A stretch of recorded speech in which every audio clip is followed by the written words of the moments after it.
SER Podcast. Adelantamos hoy la mesa del análisis de Hora 25. La noche lo merece, informativamente turbulenta. Hoy con Carlos Cué, corresponsal político del País. Cué, buenas noches. Hola, buenas noches. Con Lola García, directora adjunta de La Vanguardia. Lola, buenas noches. Hola, buenas noches. Y el jefe de opinión de ABC, Diego Garrocho. Diego, ¿cómo estás? Buenas noches, ¿qué tal? Antes del análisis, la información. Junts ha impedido que se aprobara hoy la ley de amnistía en el Congreso porque quiere más cesiones, quiere que la amnistía abarque todos los delitos de terrorismo, incluido el terrorismo con violencia contra las personas.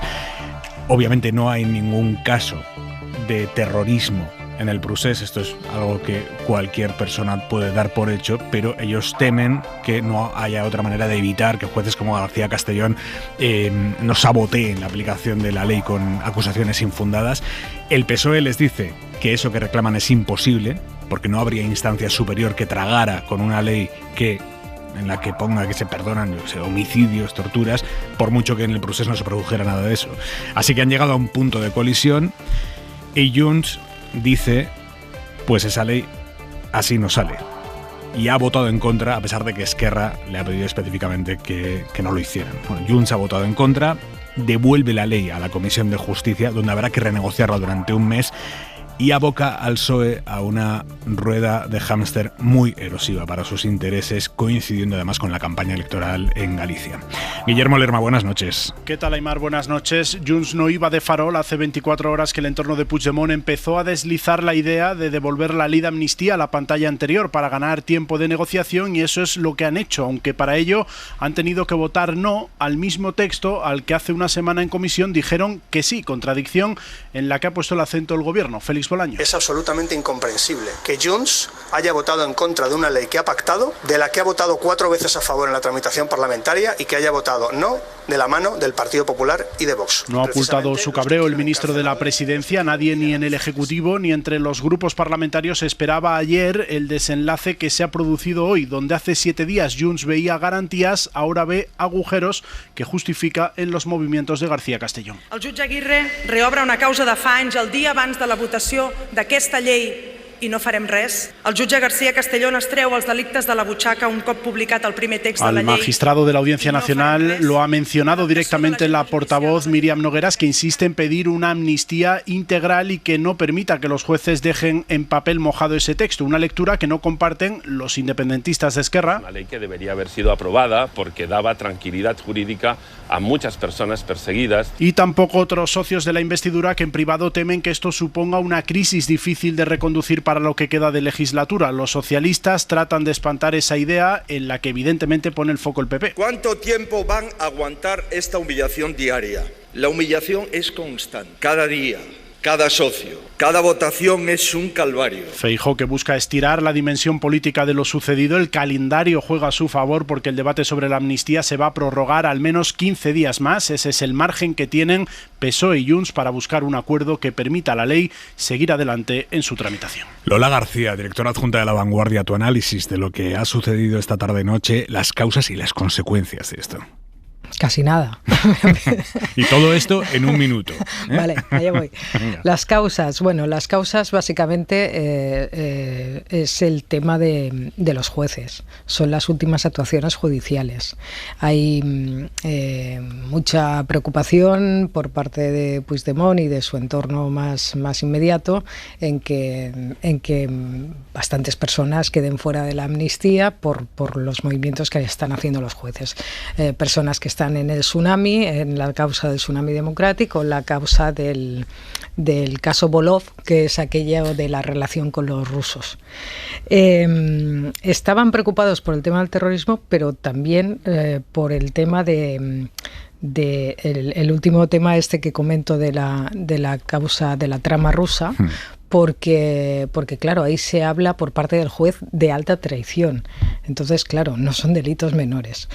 Esa es básicamente la causa. Las consecuencias, pues yo creo que se va a reconducir, porque a mí ya esta noche me llegaban algunos inputs de que hombre, esto hay que reconducirlo por parte de Junts. Yo creo que también son conscientes y han tenido también inputs de gente de Junts, de dirigentes de Junts y de gente de Junts que no acaban de entender esta posición, porque efectivamente es contradictoria, no solamente porque votaron a favor de este texto hace pocos días, sino porque el 14 de noviembre, cuando se llegó a un acuerdo con el PSOE para que el PSOE metiera esta proposición de ley en el Congreso, el propio secretario general de Junts dijo que no hacía falta tocar ni una coma, que ni siquiera iban a presentar enmiendas porque les gustaba de arriba abajo, dijo textualmente. Entonces, claro, es cierto que después los jueces han ido haciendo cosas y ellos han ido reaccionando, pero es que al final la ley no podrá impedir que los jueces hagan interpretaciones, ¿no? Que es lo que intenta explicarles Esquerra Republicana sin conseguirlo. Vamos a hacer un primer análisis fugaz todos y a partir de ahí abrimos la mesa. Garrocho. Sí, yo creo que efectivamente que se va a reconducir seguro, es decir, nos encontramos ante el enésimo capítulo de una dramaturgia donde Junts ha hecho lo que debe, es decir, que es extorsionar al gobierno, el gobierno se deja chantajear y para eso tiene que exhibir alguna capacidad de generar una mínima sangre. Entonces, mientras queden todavía 15 días para devolver a la Comisión de Justicia esta ley y que puedan seguir encareciendo la aprobación de la amnistía y el apoyo a Pedro Sánchez, lo van a hacer. Entonces, simplemente la sesión que hoy hemos visto lo que va a hacer es un poco más cara a la amnistía. Han topado con un límite además que no depende de la voluntad del Partido Socialista. Si dependiera del Partido Socialista no me cabe duda de que efectivamente todo lo que se pida se concederá, pero aquí empezamos ya a topar efectivamente con límites como son el artículo 2 y 3 del Convenio Europeo para la Protección de los Derechos Humanos, que eso ya no es una moneda de negociación que resulte sencilla. Pese a todo me parece que estamos opinando sobre unos detalles que son muy adjetivos. Lo importante es el marco general o la premisa sobre la que descansa toda esta negociación. Se están intercambiando amnistiar delitos muy graves a cambio de un apoyo político. A partir de esa premisa y a partir de esa infamia, todo lo que vamos a ver son manifestaciones de un mismo chantaje y de un fracaso en términos democráticos. No puedo estar más en desacuerdo. No está nada escrito en absoluto. Hoy la prueba de que en política española no está nada escrito es la jornada de hoy. Si estuviera escrito todo sería fantástico y facilísimo de analizar y no. La política española es muy compleja precisamente porque no está nada escrito. No es seguro que lo vayan a reconducir. ¿Se necesitan tanto? Es posible, sí, se necesitan tanto, pero han llegado a un punto, que ese es el punto en el que estamos y en el que estaban anoche, en el que llevan varios días, han llegado a un punto muy difícil en el que yo creo que, y mucha gente de hoy en el Congreso, en los comentarios en el Congreso, mucha gente creía que Junts pensaba que el PSOE iba a ceder en el último minuto, como ha pasado en otras ocasiones, porque se necesita mucho. Pero es que resulta que no. Es que resulta que en la política española pasan cosas que no estaban previstas, como que y que por supuesto en tu análisis no están, como que el hecho de que hoy el PSOE ha dicho no, ya no, esto por aquí no lo puedo hacer y asumo el coste, que evidentemente es un coste, de la primera gran derrota parlamentaria de Pedro Sánchez en 5 años. Luego no está nada escrito, está por escribir, hay muchísimos agentes que trabajan en esto, está Esquerra Republicana que es muy influyente, que va a tratar, y ya lo ha hecho hoy en el debate, y seguramente será influyente, qué pasa en Cataluña, porque Esquerra Republicana va a ir a degüello, obviamente contra Junts, para decirle, oye, has metido la pata y resulta que hay un montón de gente, 1.500 ha dicho Bayuguera, yo creo que no son tantos, pero en cualquier caso mucha gente que está pendiente de esta amnistía que ahora mismo tienen dudas, con lo cual no, yo creo exactamente lo contrario, yo creo que está en evolución, creo que la política española no está en absoluto escrita, nadie hubiera dicho hace un año que íbamos a estar aquí con Junts dando la investidura a Sánchez, en absoluto está escrito, está por escribir y hoy lo que se han marcado, la novedad para mí de hoy, aparte de la gran derrota parlamentaria que es indiscutible, la novedad que se ha marcado hoy es que el PSOE ha puesto unos límites claros. Junts va a aceptar, los de hoy, Junts va a aceptar la semana que viene o dentro de 2 semanas reconducir esos límites o aceptar, pues no lo sé. Entonces, si no lo acepta, la ley de amnistía está absolutamente y claramente en riesgo. Y yo, como creo que las cosas no están escritas, pues no lo doy por hecho. Dame un momento, Garrocho, vamos a retomar el debate exactamente donde lo hemos dejado en unos minutos, pero antes, ya que hablábamos de Esquerra. Laura Vilagrà, vicepresidenta del Gobierno de Cataluña. Buenas noches. Buenas noches. Gracias por venir a Hora 25. Muy bien. Gracias. Viene directa desde el Congreso. Ha asistido al Pleno. Decidió que venía al Pleno cuando pensaban que la ley salía hoy. Si llega a haber sabido lo que ha sucedido hoy, habrían venido. Bueno, de hecho, hace muchos meses que trabajamos en esta ley, también desde el Gobierno, como impulsores y de hecho es un tema que hemos puesto en la agenda. Esquerra Republicana en solitario durante muchos años habíamos insistido que teníamos que ir a una ley de amnistía y aquí estamos. Por lo tanto, un día como hoy teníamos que estar, obviamente, para, en fin, en este sentido.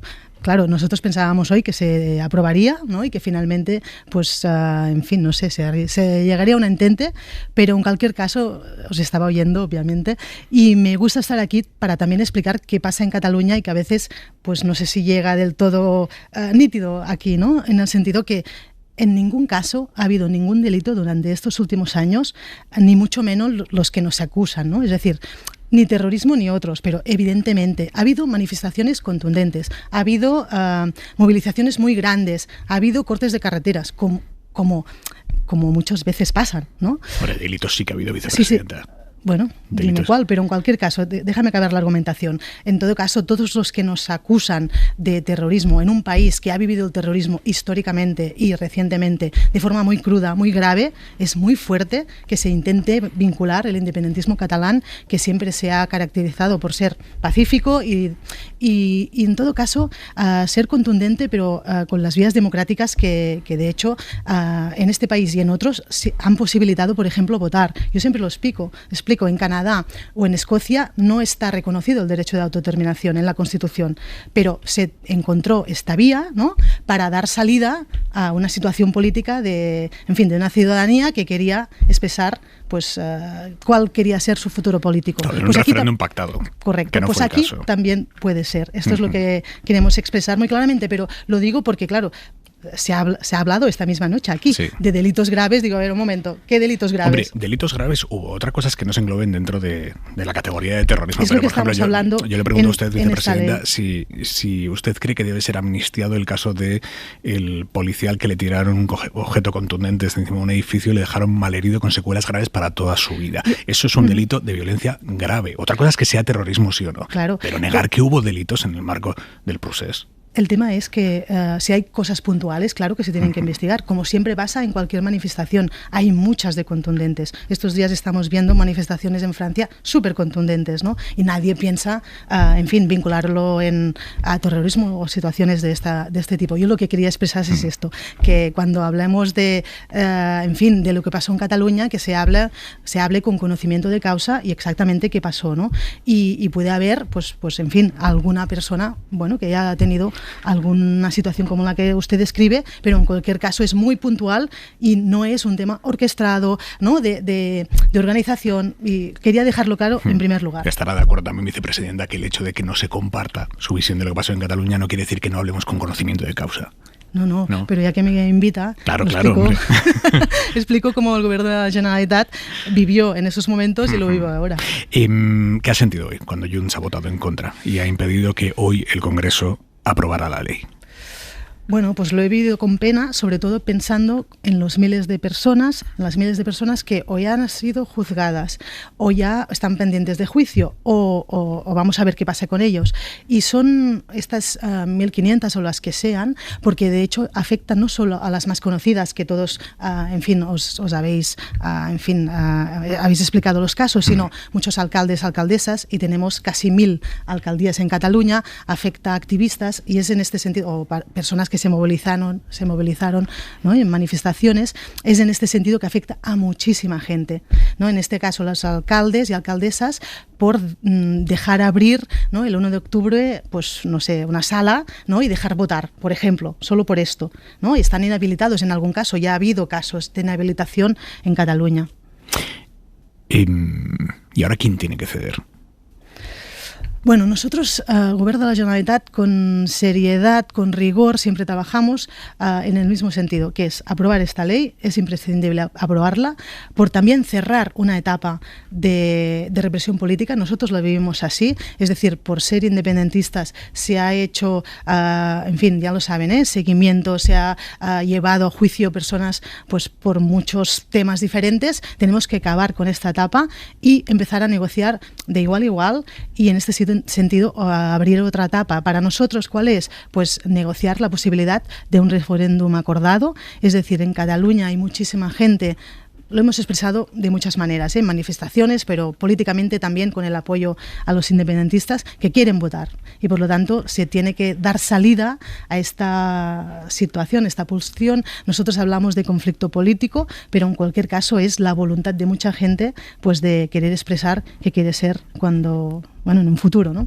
El presidente aragonés ha dicho hoy que a raíz del voto en contra de Junts la ley entra en una zona de riesgo. No sé exactamente qué riesgo creen que corre la ley ahora teniendo este mes más en la Comisión de Justicia. Bueno, yo creo que hoy hemos perdido esta oportunidad, esto está claro, y tenemos que trabajarlo más en estos días. Es decir, para nosotros es muy importante que se apruebe lo antes posible, porque, como os decía, hay personas que durante años están pendientes de juicios, están en una situación personal muy delicada o bueno, con una situación de angustia, y se tiene que acabar con esta emoción que tenemos en Cataluña, que tenemos que encauzar y después abrir otra etapa que para nosotros es la negociación política, es la autodeterminación. Y ya sé que me dirán, es imposible. Pues bien, todo lo que ha pasado hasta ahora parecía imposible y se ha conseguido. Por lo tanto, Esquerra Republicana, con todo el rigor, pero también con toda el fervor también, pues defendemos esta propuesta. ¿Por qué cree que los 7 diputados de Junts proyectan la imagen de que esos 7 diputados son más decisivos, más caros, más rentables que los 7 de Esquerra? Pues evidentemente 7 y 7 es lo mismo. Y tenemos que tener la visión que somos 14 y tenemos que trabajar conjuntamente, porque es la manera de salir de esta situación que en Cataluña no quiere nadie, que en Cataluña queremos abordar el conflicto político de una forma más serena, de igual a igual, y por lo tanto, por eso era importante hoy aprobar esta ley. Nosotros trabajaremos, como siempre, con todo el entusiasmo y evidentemente vamos a conseguir que esta ley se apruebe. Se apruebe porque además es uno de los principales hitos, ¿no?, del inicio de la legislatura desde un punto de vista de las carpetas catalanas que pactamos con el Gobierno de España. ¿Usted cree que el juez García Castellón trabaja para boicotear la ley? O sea, ¿usted cree que el juez García Castellón prevarica? Bueno, de momento ha demostrado mucha inventiva y mucha ocurrencia cuando ha intentado vincular el independentismo con el terrorismo, pero además él ya ha trasladado la causa al Supremo. Por lo tanto, lo digo también porque no podemos bailar al son de los jueces cuando legislamos, porque evidentemente, pues, ya han salido muchas cosas que son completamente invenciones y por lo tanto no podemos estar cada día cambiando las cosas. Teníamos y tenemos una ley robusta, una ley que es legítima y que da salida a la situación política en Cataluña. Por lo tanto, nos tenemos que hacer fuertes aquí y evidentemente no es el 100% lo que Esquerra Republicana querría. Es evidente que es fruto de una negociación, pero también es verdad que es una buena ley para dar salida a la situación que vivimos en Cataluña y acabar, como les decía, con esta represión política. ¿Ustedes con quién negocian en el PSOE? Bueno, principalmente con el ministro Bolaños, yo creo que esto es sabido. También en las mesas de negociación que tenemos con el de gobierno a govern, es decir, es nuestro interlocutor principal. También tenemos, evidentemente, otros ministros, depende del tema. Por el tema de la financiación, evidentemente la ministra Montero, que es otro tema, es otra gran carpeta catalana que tenemos que abrir porque en Cataluña, y se ha demostrado largamente, pero en este momento tenemos un documento firmado con el PSOE, en este caso, que dice que efectivamente Cataluña está mal financiada y por eso pues ha tenido que recorrer al FLA o ha tenido que endeudarse mucho más respecto a otros territorios. Por lo tanto, aquí es un caballo de batalla importante que también abordaremos pues en los próximos meses. ¿Ustedes creen que van a conseguir que el gobierno del Partido Socialista pacte con Cataluña un sistema de financiación específico al margen del sistema general de financiación del resto de las comunidades autónomas? Bueno, la bilateralidad de hecho está incluida en nuestro estatuto, es decir, es un tema que ya está recogido desde hace muchos años, que no se había desarrollado y tiene que desarrollarse. Es verdad verdad que Cataluña, si comparas con otros territorios, de hecho tenemos unas competencias, ¿no? Unas prerrogativas que otras no tienen, simplemente por el hecho de haber negociado el estatuto en su momento. También los vascos tienen otro desarrollo, pero en todo caso Cataluña es singular respecto de otros territorios, y esta singularidad, esta bilateralidad se tiene que también plasmar en una financiación específica. De hecho, tenemos... ¿Por qué es singular respecto a la Comunidad Valenciana, por ejemplo? Porque eso es lo que le comentaba. Nosotros hemos desarrollado muchas más competencias que no otras comunidades. De hecho, con el País Valencià, con este territorio compartimos también la situación de déficit fiscal, es decir, del dinero que los contribuyentes en Cataluña o en el País Valencià generan y no se devuelven en forma pues de infraestructuras o otras herramientas. Esto lo compartimos también con las Islas Balears o también con otros territorios mediterráneos. Bueno, la cuestión que para nosotros es absolutamente relevante, porque además Cataluña es un territorio, evidentemente, desde un punto de vista de desarrollo económico rico, pero por otro lado con mucha población también en riesgo de pobreza, y estos son datos objetivos absolutamente, porque en fin, 1 de cada 3 niños está en un hogar pobre o en riesgo de la pobreza. Por lo tanto tenemos que actuar, y el Gobierno de Cataluña obviamente quiere esta financiación singular, y no entendemos de hecho que el PSC, ¿no?, que el Partido Socialista en Cataluña no lo defienda si dice defender los intereses de los catalanes y las catalanas. Me hablaba de competencias, me ha venido a la cabeza. ¿Qué pensó en el momento en el que Junts dijo haber pactado con el PSOE la cesión de competencias de inmigración? Exacto, lo ha dicho Para bien. Siempre se habla de traspaso ustedes. Y no es verdad. Bueno, de hecho, de momento ha quedado en agua de borrajas, es decir, no sabemos aún qué se ha pactado en relación a la inmigración o otros elementos que se anunciaron y finalmente no estaban plasmados en el documento. De hecho, nosotros estamos ya a punto de graduarnos con el PSOE, ¿no? Estamos ya a cuarto del grado de negociación con el PSOE, y por lo tanto sabemos muy bien que se tiene que tener muy clara y muy escrita la letra pequeña, y si no es así, muchas veces se escapa absolutamente. Creo que le está pasando esto a Junts per Catalunya con el tema de la inmigración, pero en cualquier caso, nosotros, si es bueno para Cataluña, bienvenida sea a Junts per Catalunya a la negociación. Hoy hemos visto como la alcaldesa de Ripoll, del partido de extrema derecha independentista Alianza Catalana, que es la misma alcaldesa que está poniendo muchísimas trabas para empadronar a los inmigrantes, hoy pedía activamente que las escuelas de Ripoll no den comida halal, que es el tipo de comida que comen los musulmanes, cuando ninguna escuela de Ripoll da comida halal. Esto es una estupidez como otras cosas. Nosotros lo que hacemos en Cataluña, obviamente, y es lo que pasa en todos los comedores escolares y por otro lado en toda la comida que se distribuye en Cataluña, es tener absolutamente todos los temas de sanidad, ¿no?, de corrección desde un punto de vista alimenticio absolutamente correctos, y ya está.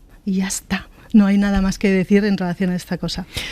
Vicepresidenta, ¿ustedes creen que el gobierno de Pedro Sánchez sabía que Per Aragonés estaba siendo espiado por el CNI en su móvil? De este tema hemos hablado mucho, nos dicen que no, porque obviamente es muy grave, ¿no?, que esta situación que se ha vivido, porque además no solo se ha espiado al presidente de la Generalitat, expresidentes, se ha espiado a activistas, se ha espiado a abogados cuando estaban en un momento delicado del juicio, ¿no?, por el procés. Por lo tanto, es gravísimo la situación que se ha vivido en Cataluña en cuanto a espías y a seguimientos que se han dado. En cualquier caso, esta situación no se puede producir, se tiene que llegar hasta el final desde un punto de vista de investigación en el Congreso y también judicialmente. De hecho, el presidente lo ha denunciado y ya fue a declarar, y este tema se tiene que acabar. Obviamente no se tiene que producir en democracia una persecución de este tipo y llegar hasta el final desde un punto de vista de responsabilidad.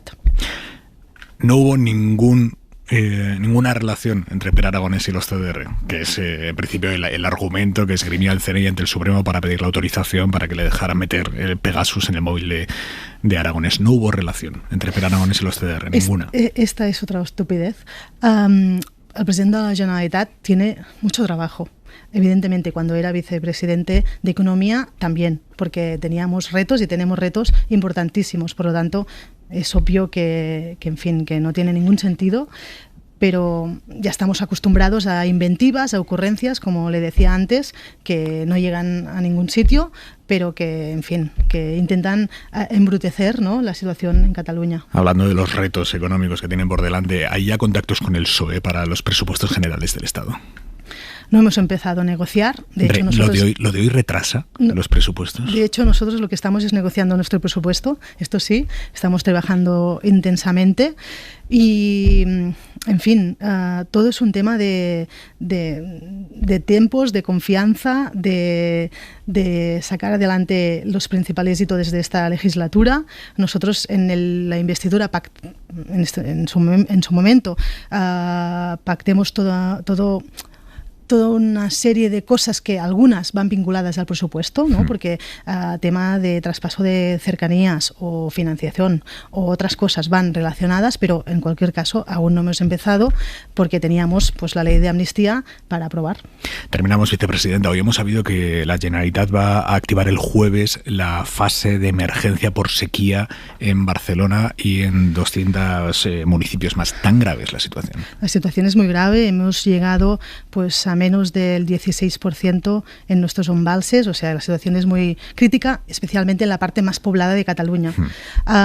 Por lo tanto, tenemos que tomar medidas en todos los sentidos, medidas de optimización, de ahorro de agua en este sentido, y todos los sectores pues tendremos que trabajar conjuntamente. De hecho ya lo estamos haciendo, de hecho también los ayuntamientos pues se han implicado de una forma muy intensa y tenemos que sacarlo adelante porque la situación es muy crítica, pero estoy segura que saldremos adelante. ¿Y esta fase de emergencia por sequía en qué va a afectar al día a día de los ciudadanos? Oye, ¿qué van a poder hacer, qué no van a poder hacer? Sí, tenemos una emergencia 1 y una emergencia 2. O sea, estamos esperando si la situación se mantiene o es más crítica.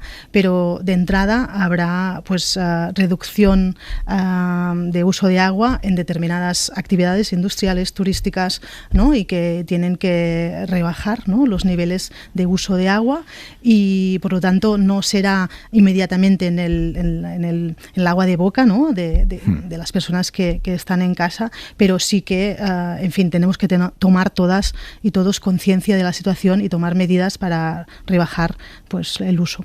Laura Vilagrà, vicepresidenta catalana, le agradezco que haya venido esta noche a Hora 25. Muchas gracias, encantada. En la cadena SER, Hora 25. Aimar Bretos.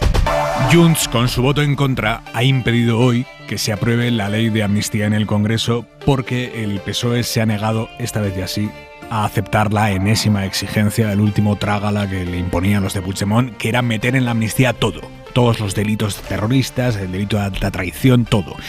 Ahora, con este no de Junts, la ley retrocede lo andado, vuelve a la Comisión de Justicia y de esa manera abocan al PSOE a un mes más de negociaciones agónicas, coincidiendo además con la campaña de las elecciones gallegas.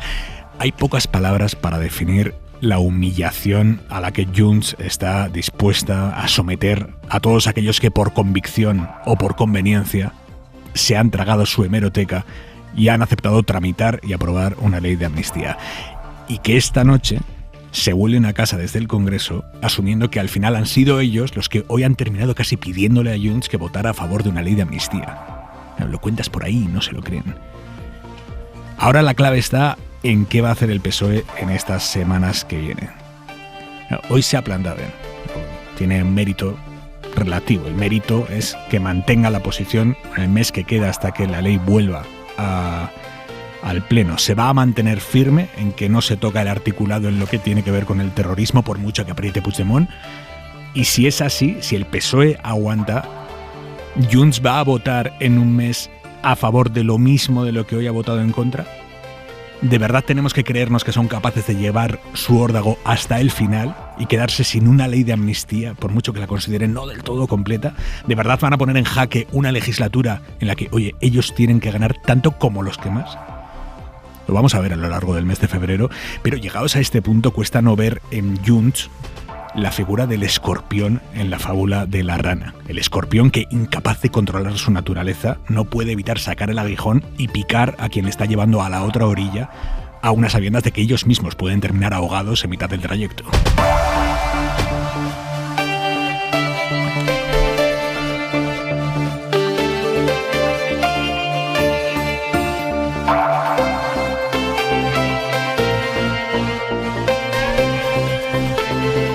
Continúa en la mesa del análisis Lola García. Buenas noches de nuevo, Lola. Buenas noches. Carlos Cué. Hola, buenas noches. Diego Garrocho. Buenas noches. Y antes de ampliar la mesa, en la Contrahora 25, tú, Javois, buenas noches. ¿Qué tal, Aymar? Buenas noches. ¿Qué conclusiones sacas de la votación? Que me preocupa el Partido Socialista. Ha matado el tigre y le tiene miedo al cuero. Es decir, ya gobierna España gracias a la amnistía y sus consecuencias, y ahora amenaza con desgobernarla por la amnistía y por sus causas, que son causas célebres y tienen que ver con las cosas que no queremos hacer en la vida y nos vemos obligados a hacer de vez en cuando. ¿Qué significa esto?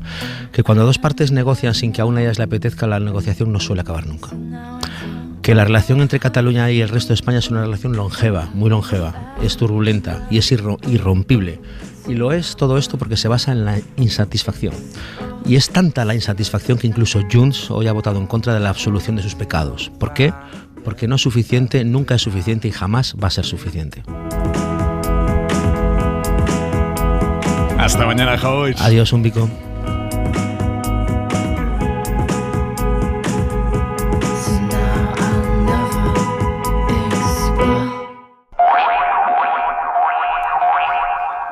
Calvo Gómez Pilar, no.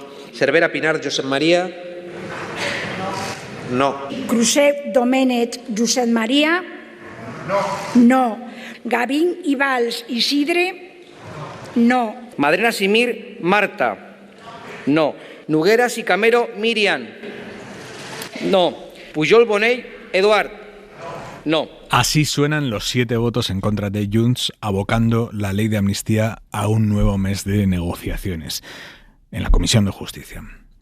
Podía haber salido hoy del Congreso aprobada, pero Junts ha determinado que no. Había caras de enorme cabreo entre los diputados del PSOE esta tarde-noche por la afrenta a la que los ha sometido Junts. Ellos, los socialistas, teniendo que levantarse en el escaño para decir en pie que sí a una ley de amnistía para los independentistas, mientras que los de Junts decían solemnes en su escaño que no, que quieren más, que esa ley no les basta. Guillermo Lerma, buenas noches de nuevo.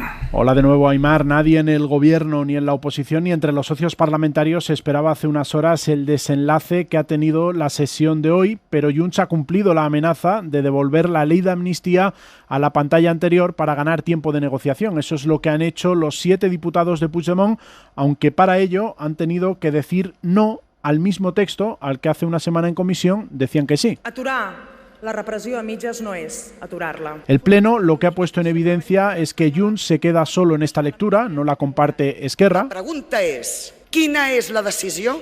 En la tribuna, lo ha hecho Pilar Bayuguera, ha defendido que la decisión que hoy favorece a más gente es votar que sí. El PSOE ha puesto el foco en que esta es la única redacción, la única manera de garantizar la constitucionalidad de la norma. Es, señorías, una ley sólida, impecable y constitucional. Pero la derecha ha aprovechado la imagen que da hoy la coalición para insistir en el relato de las cesiones y la inestabilidad del Ejecutivo. ¿Cuánto tiempo van a aguantar esta humillación diaria? La humillación es constante, cada día, cada socio, cada votación es un calvario. El calendario además favorece al PP porque el debate sobre la amnistía se va a prorrogar al menos 15 días más. Ese es el margen que tienen PSOE y Junts para buscar un acuerdo que permita a la norma que desencalló la investidura seguir adelante en su tramitación. La pregunta ahora es, en esa tramitación, ¿qué va a hacer el PSOE? ¿Está dispuesto a negociar lo que hoy sostenía que ya era innegociable en el articulado, no he referido al terrorismo? ¿Va a aguantarle el pulso a Puigdemont, sean cuales sean las consecuencias? Inma Carretero, buenas noches. ¿Qué tal? Buenas noches. La pelota está en el tejado de Puigdemont. Eso lo han repetido hoy en el Congreso los socialistas. Hemos hecho lo correcto. Así ha comenzado su intervención el ministro de la Presidencia. Es absolutamente incomprensible que Junts haya votado en contra de una ley que ha pactado, de la que ha votado 4 veces a favor en la tramitación parlamentaria y que haya votado no de la mano del Partido Popular y de Vox, precisamente los que quieren encarcelarles y los que quieren ilegalizarles. No ven margen para aceptar lo que pide Junts. Aseguran distintas fuentes del PSOE que no hay arreglo jurídico posible sin debilitar la ley ante el Tribunal Constitucional. Así que por ahora el plan es presionar a Junts. Cuentan para ello con la complicidad del líder de Esquerra, de Oriol Junqueras. Lo que deberíamos todos es garantizar la seguridad jurídica de aquellos que son perseguidos injustamente, y esta ley lo garantiza y lo garantizaba, y por lo tanto es una ley que debería haber sido aprobada porque daba tranquilidad jurídica a muchas personas perseguidas. Y en medio de todo esto hay fuentes de Esquerra que llegan a decir que pueden quedarse sin ley de amnistía, pero no sin legislatura. Un mensaje de continuidad que sobre todo ha reforzado el ministro de la Presidencia. Por tanto, nosotros a seguir trabajando. Nos quedan 3 años y medio, y en esos 3 años y medio, que no le quepa a nadie duda, nuestra agenda social, nuestro trabajo para que nuestro país sea cada día mejor, la vamos a seguir implementando. Derechos, empleo y convivencia. Ha comparecido Bolaños para alejar la idea de la inestabilidad y ha evitado el Gobierno esta tarde dar por hecha la primera consecuencia, un tanto inevitable, de todo esto, que es el retraso de la tramitación de los presupuestos. La idea era llevarlos al Congreso a finales del mes de febrero. ¿Cuál es vuestro análisis del escenario que se le abre ahora al Partido Socialista? Cue, empiezo por ti. Pues lo vamos a ver porque evidentemente está en evolución, pero yo creo que tiene muy poco margen para ceder. Si ha asumido el coste hoy, insisto, que yo creo que para un presidente como Sánchez, que ha hecho de ganar votaciones, incluso con la carambola aquella de la reforma laboral, por un rebote, ganó otra, otra que tenía prácticamente perdida, la ganó porque Vox finalmente se abstuvo. En fin, hemos visto de todo, y yo creo que ha hecho de esas victorias en el último minuto forma parte de su épica, ¿no? Si él ha aceptado, porque es él el que ha tomado la decisión, él sabía perfectamente desde anoche, y desde luego esta mañana lo tenían clarísimo, sabía perfectamente que si no aceptaba la enmienda de Junts, podían, yo creo que ha sido un pulso de alguna manera de decir, bueno, los socialistas estaban viendo a ver si Junts se atrevía a votar que no, y Junts estaba viendo a ver si los socialistas se atrevían a no negociar en el último minuto.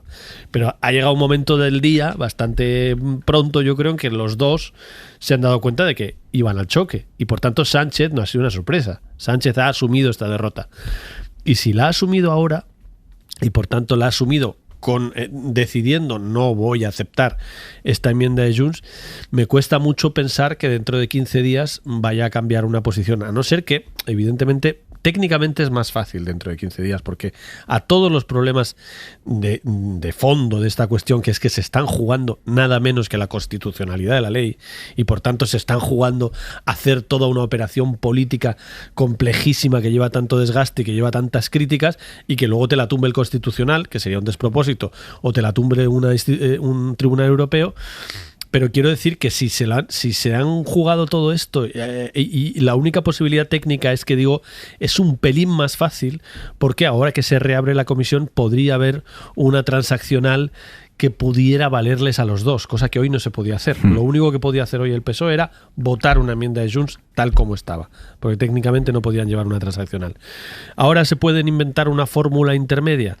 Parece bastante difícil, porque han estado buscando fórmulas intermedias un montón de tiempo y no las han encontrado, porque están discutiendo fundamentalmente, ya se ha llegado al punto de discutir: ¿amnistiamos todo tipo de terrorismo o no? Esta es la discusión. Y el PSOE dice: nosotros eso no lo vamos a asumir porque eso revienta la constitucionalidad de la ley y eso nos arriesgamos a que nos la tumben.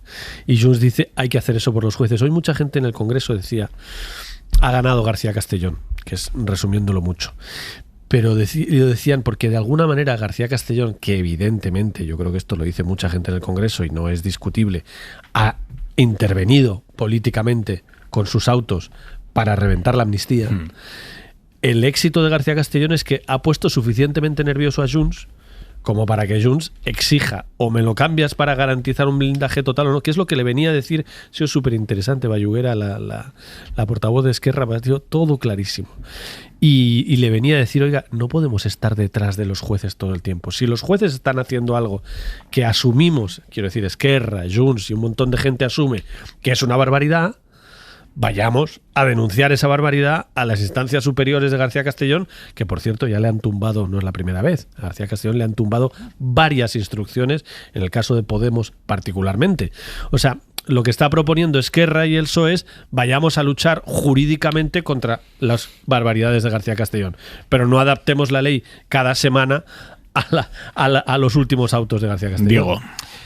Es increíble cómo hemos perdido ya el pudor ante el hecho que yo creo que es lo más relevante, y es que estamos contemplando en vivo y en directo cómo se está legislando de mano de las personas que van a salir beneficiadas. Eso contraviene principios democráticos esenciales e incluso intuiciones morales que yo creo que están al alcance de cualquier demócrata. Pero en cualquier caso yo creo que una vez que el Partido Socialista ha asumido... Solo una cosa, es que... no te he interrumpido. Gracias. Tienes razón. Muchas gracias, Cue. Entonces yo creo que una vez que un partido... Me encanta que os automoderéis. Tiene razón, es verdad. En el momento en el que un partido esté efectivamente dispuesto a amnistiar a delincuentes y que no lo hace por convicción, porque no lo llevó en un programa político, sino que dijo que era inconstitucional, que eso no lo harían nunca, sino que lo hacen por beneficios personales. Es decir, en el momento en el que tenemos una transacción entre personas que ocupan el poder político, que se sitúan en la cúspide de la élite de un país y que, insisto, se amnistían delitos muy graves a cambio de apoyo parlamentario, una vez que tú ya has roto esa costura, ya cualquier concesión sabe a poco. Es decir, yo creo que lo que nos hemos encontrado hoy, y además creo que Carlos Cue lo ha dicho muy bien, dice, el PSOE no es que haya puesto pie en pared y que hayan tenido un rapto de estatismo y que de pronto se hayan vuelto unos demócratas ejemplares, sino que se arriesgan a que se la tumben en el Tribunal Constitucional. Es decir, Pedro Sánchez tiene un baúl de bocadillos que él va brindando a Junts, pero el bocadillo que le ha pedido Junts en este momento Pedro Sánchez no lo tiene, porque sabe que en Europa sería imposible de digerir. Junts está intentando llevar al máximo el paquete de concesiones. El Partido Socialista, le hemos visto, es decir, yo he escuchado a socialistas decir que jamás se indultaría, que jamás se modificaría la malversación, que jamás entraría en la sedición, que por supuesto que la amnistía es anticonstitucional. Es decir, hemos ido viendo bajar el ascensor hasta la última planta, pero de pronto, claro, hay un límite que ya no depende de ellos. Es decir, si efectivamente se incorporaran todos los delitos de terrorismo, ya no es la voluntad de un partido de darlo todo, y lo necesitan porque sobreviven. Es decir, la mayoría de gobierno depende existencialmente de esos delincuentes y de que sean amnistiados. De modo que yo creo que lo que va a ocurrir, y me permito decirlo ahora, es verdad que no tengo una bola de cristal, pero creo que efectivamente en esa colisión hay dos soluciones.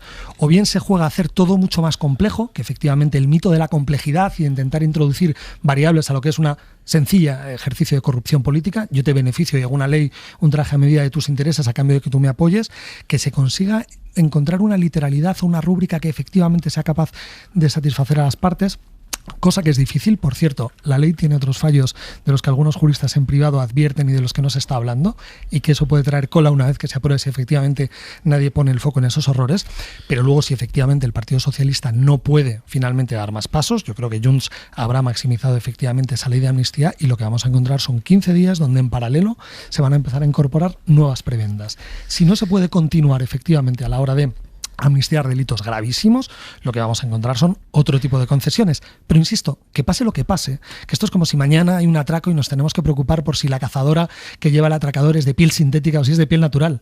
Que lo que estamos viendo es una transacción en vivo y en directo de cómo efectivamente una élite política está amnistiando a otra élite política a cambio de apoyo. Lola García. Bueno, siempre se amnistían delitos, no me cansaré de decirlo. O sea, las amnistías son eso, amnistiar delitos. No, si no se hubiera cometido delitos, no serían necesarias las amnistías. Que ocurra en pago a unos votos, pues es que la política es así. Efectivamente, hay momentos en los que la correlación de fuerzas hace posibles cosas que antes, que según qué correlación de fuerzas no son posibles. Siempre ha pasado. ¿Qué pasará a partir de ahora? Pues yo creo que aparte de los escenarios que habéis enunciado, también cabe la posibilidad de que Junts también module su oposición y se encuentre, de hecho yo creo que ya se estaba intercambiando algún papelito, encuentre alguna fórmula pues que prácticamente, o sea, sea la del PSOE, pero con algún matiz. Y que el PSOE pueda salvar más o menos lo que ha defendido en esta sesión de hoy.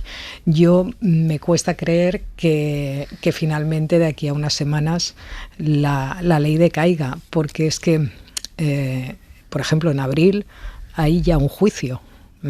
Hay varias personas que ya tienen que ir a juicio por temas relacionados con el 1 de octubre.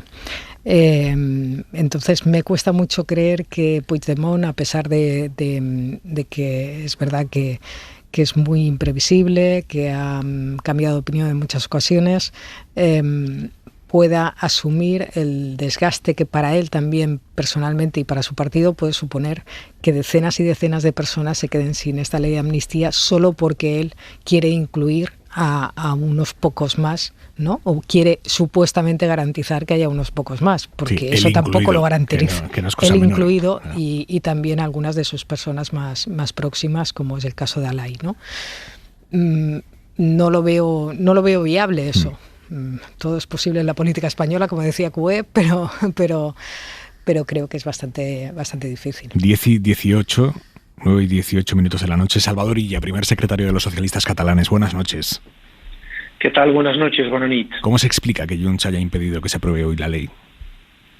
Bueno, pues yo creo que hoy Junts le ha fallado a Cataluña, ¿no? Una Cataluña que quiere pasar página, unos años que han sido malos para nosotros y también para el resto de España, y que podía aprobar con esta ley de amnistía, pues eso, pasar página a nivel social, institucional y político, ¿no? En un gesto de generosidad, ¿no? Que yo quiero agradecer, fíjese, a todos los diputados que dan apoyo, que han dado hoy apoyo a esta ley, ¿no? Y a las personas y al conjunto de españoles que ven en esta ley, pues esto, un gesto de generosidad hacia Cataluña, ¿no? Hacia una Cataluña que quiere restañar unas heridas de hace unos años y que quiere, pues, mirar hacia adelante, ¿no? Y afrontar los problemas como el de la sequía, por ejemplo, que tenemos planteados, ¿no? Y hoy Junts le ha fallado una vez más a Cataluña, ¿no? Ojalá esto se pueda reconducir en los próximos días, ¿no? ¿Reconducir cómo? ¿El PSOE va a negociar ahora con Junts el articulado sobre terrorismo que hoy nos decían que ya es innegociable y que se queda tal y como está? Pues reconducir vía recapacitación. Porque fíjese, si coincides votando en esta ley, ¿no?, con aquellos que te proponen un 155 permanente para Cataluña, y con aquellos que, a la vista de lo que estamos viendo estos días, pues usaron ilegítimamente, antidemocráticamente, cuerpos y fuerzas de seguridad para perseguirte, pues quizá el equivocado seas tú, ¿no? Y no el resto, ¿no? Quizá el equivocado seas tú, ¿no?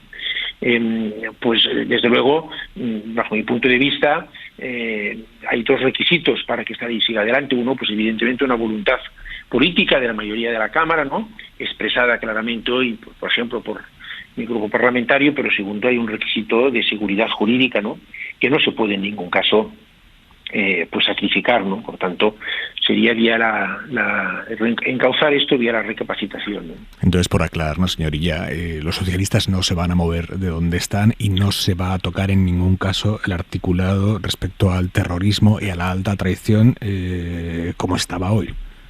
Los socialistas creo que hemos dado muestras, ¿no?, de responsabilidad, no poniendo en riesgo una seguridad jurídica que es imprescindible en toda ley de estas características, ¿no? Y este va a seguir siendo un criterio fundamental, ¿no? Pero también compartirá, señorilla, que los socialistas también han dado muestras en las últimas semanas de que las líneas rojas iban modulándose y iban, en fin, abriéndose. Bueno, muestras de una voluntad, ¿no?, importante de, pues eso, de reencauzar las cosas, de trabajar en favor de la convivencia, de normalizar la situación con medidas excepcionales, pero también hoy, pues creo que ha quedado meridianamente claro que la seguridad jurídica es un requisito indispensable de una ley de estas características, ¿no? Eso creo que todo el mundo lo puede entender y yo creo que sería un error, además, ¿no?, sacrificar seguridad jurídica en una ley de esas características tan relevante y tan importante para Cataluña y para el conjunto de España, ¿no? ¿Usted entiende a esos votantes progresistas que están aturdidos porque su partido, el PSOE, les decía hace exactamente medio año que la amnistía era inconstitucional y ahora les dice que la amnistía es la solución óptima, además de plenamente constitucional? Yo entiendo que haya gente, pues que, en fin, que no tenga confianza o que muestre una cierta desconfianza ante esta ley, lo entiendo perfectamente, pero yo estoy convencido de que estamos haciendo lo que tenemos que hacer, ¿no? Y quizá mi convencimiento derive del conocimiento que tengo de la realidad catalana, dicho con toda modestia y humildad, pues que creo que algo conozco de lo que está ocurriendo en Cataluña, he visto la evolución de los últimos años, he visto cómo unas determinadas políticas pues han ayudado a mejorar la convivencia en Cataluña y de Cataluña con el resto de España. He visto cómo esto nos está progresivamente permitiendo centrar las energías de nuestras instituciones de autogobierno en afrontar temas pues tan relevantes como el de la sequía o el de la educación, que después de 10 años de gobiernos de Junts per Catalunya y Esquerra Republicana pues nos han situado a la cola de España, ¿no? Y por tanto creo que es una medida en la dirección correcta. Y me parece además que otras medidas de índole similar que hemos tomado con anterioridad pues han dado unos resultados. A partir de ahí, oiga, nadie tiene la verdad absoluta ni la certeza absoluta, pero yo he de decir que tengo confianza en que esto que estamos haciendo es lo correcto, es lo que demanda, a mi juicio, una mayoría clara de la sociedad catalana, y es lo que agradezco que también pues un conjunto muy importante de diputados y diputadas hoy hayan aprobado en el Congreso, porque es un gesto enorme de generosidad. Es un gesto enorme de generosidad, es un gesto inteligente, es un gesto de mirar hacia adelante, es un gesto de querer superar unos años que no han sido malos, es un gesto de no querer centrar más las energías de muchos catalanes y catalanas en estar enrocados en el 2017 y en lo que pasó en el 2017 y por qué, y poder, pues en fin, estar atentos a una época, a unos años, a un año, a unos meses, pues de cambios muy intensos, contexto en el que trabajamos nosotros, que exigen de toda nuestra atención, ¿no? Me parece que ese es el camino correcto, ¿no? A Junts le sale gratis estar sometiendo permanentemente al gobierno a esta asfixia. ¿Qué incentivos va a tener Esquerra para seguir negociando de forma, no sé, discreta, leal, si ve que quien gesticula, quien aprieta hasta el final, gana más? Mire, yo, en fin, cada uno ve las cosas como las ve, pero yo hay dos cosas que intento aplicar siempre en mi comportamiento político. La primera es tener muy en cuenta lo que los ciudadanos expresan cuando se manifiestan en las urnas, ¿no? Y en Cataluña hay una voluntad clara de la ciudadanía expresada, me parece, de una forma bastante rotunda en el último ciclo electoral, de normalizar la situación, de pasar página, de llegar a acuerdos con el gobierno de España y de centrar las energías de Cataluña en los problemas que realmente afectan a los catalanes hoy en día. Y el segundo, y por tanto me parece que quien, digamos, no atiende a esto que han expresado los ciudadanos, pues me parece a mí, y no estoy para dar lecciones a nadie, expreso mi opinión, me parece que se equivoca. Y me parece que esto, pues los ciudadanos, en fin, toman nota de ello, ¿no? Y la segunda cuestión que me parece que, en fin, yo intento aplicarla es una actitud constructiva, llámele si quiere de política útil, ¿no? De no estar permanentemente en la confrontación, permanentemente en el bloqueo, permanentemente en la sobreactuación, permanentemente en el giro táctico. Me parece que esto no es lo que nos piden los ciudadanos. Intento aplicarlo, fíjese, en el ámbito donde yo desarrollo mi actividad, que es en el Parlamento de Cataluña, donde, pues en fin, obtuve una victoria electoral en votos, y sin embargo he tendido la mano y lo seguiré haciendo siempre que pueda en beneficio del interés general y del bien común. Me parece que este estilo de bloquear me parece que no va en la línea correcta y me parece que esto los ciudadanos no es lo que quieren, ni por descontado es lo que le conviene al país, ¿no? Pero ahí también, oiga, cada cual con su estilo de hacer las cosas, ¿no? Por lo tanto, me parece que la combinación de estas dos cosas, pues a mi modo de entender la realidad política en Cataluña, pues no le van a sumar a Junts, ¿no? Que insisto, si votas con aquellos que quieren aplicar un 155 permanente, si votas con aquellos que, por lo que estamos conociendo, han utilizado cuerpos y fuerzas de seguridad, o una parte de los cuerpos y fuerzas de seguridad, pues de una forma antidemocrática, pues quizá tienes que reflexionar si estás haciendo lo correcto, ¿no? Cuando enfrente tienes a un bloque de diputados y diputadas de distintas formaciones políticas, pues que están intentando, con una ley muy generosa, y que yo agradezco, insisto, una vez más, pasar página. Yo creo que hoy Junts le ha fallado una vez más a Cataluña. Lo digo con sinceridad y con un punto de, en fin, diría incluso que de tristeza, ¿no? Pero vamos a seguir viendo qué pasa y vamos a seguir trabajando y vamos a seguir defendiendo lo que son nuestras convicciones, ¿no? Primer secretario del PSC, Salvador Illa, gracias, buenas noches. Muchas gracias, buenas noches. La medida de la ruptura total que hay ahora mismo entre Junts y Esquerra la da el intercambio de argumentos que se ha producido en la tribuna esta tarde entre la portavoz de Junts, Míriam Nogueras, y Pilar Bayuguera, que es la diputada de Esquerra, que ha defendido que la ley estaba bien así y que había que votarla tal y como estaba. Sus intervenciones han sido consecutivas, primero la portavoz de Junts, después la de Esquerra, no se han cruzado, pero si uno las escucha, parece que se hablan. Ha empezado la diputada de Junts, Nogueras. Empiezo con el concepto que pienso que resume muy bien nuestra posición. Hablo de l'amnistia integral. Hablo de la amnistía integral, una amnistía que no deje a nadie una atrás. Amnistia selectiva. Una amnistía selectiva y en diferido no es lo que firmamos y acordamos. Y después, la de Esquerra, Pilar Bayuguera. Hoy estamos tomando decisiones muy importantes. Aquesta amnistia no va de Puigdemont i no va de Rovira. Esta amnistía no va de Puigdemont, no va de Rovira.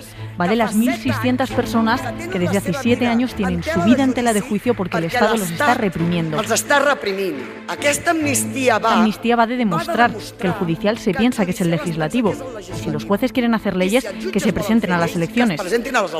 Pero ustedes saben que la ley tiene agujeros.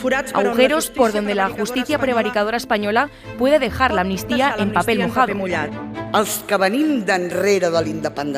que venimos de atrás en el independentismo, los que no nos caímos del caballo en el 2017, sabemos perfectamente qué es el Estado español y sabemos también perfectamente que no haría falta una amnistía porque no hubo ningún delito. Parar la represión a medias no es pararla. Merece la pena que cuando podemos garantizar a la mayoría de nuestra gente que será amnistiada perdamos la oportunidad. Nuestras decisiones políticas las condiciona solamente el bienestar de los ciudadanos y el progreso de Cataluña y, por descontado, el respeto a las instituciones de nuestro país. ¿Cuál es la decisión que favorece a más gente? Esto solo tiene una respuesta y es votar que sí. De aquí a un mes, que no sabemos si las condiciones serán las mismas, cuando no se haya aceptado nada, ¿qué haremos? Un trabajo de Isabel Villar. Lola, pragmatismo frente a maximalismo, ¿cómo lo definirías tú? Bueno, Esquerra hizo un giro pragmático ya hace mucho tiempo y lo ha ido manteniendo. El punto de inflexión que yo creo que se produce, la gran ruptura entre Esquerra y Puigdemont, es cuando Esquerra se niega, tiene la presidencia del Parlamento y se niega a que Puigdemont sea investido como presidente a distancia, estando en Waterloo. Y desde entonces yo diría que aquello fue, si no me equivoco, en enero del 22, quizá. Desde entonces todo ha ido a peor. Durante todo ese tiempo, pues, ¿qué ha hecho Junts y qué ha hecho Puigdemont? Decirles todo el día que son unos vendidos al Estado y que son unos vendidos al PSOE y, en fin, esa es la cantinela, ¿no? Claro, ahora Junts de repente tiene la llave en su mano y decide incorporarse a las negociaciones. Entonces, ¿cómo se diferencia de Esquerra Republicana?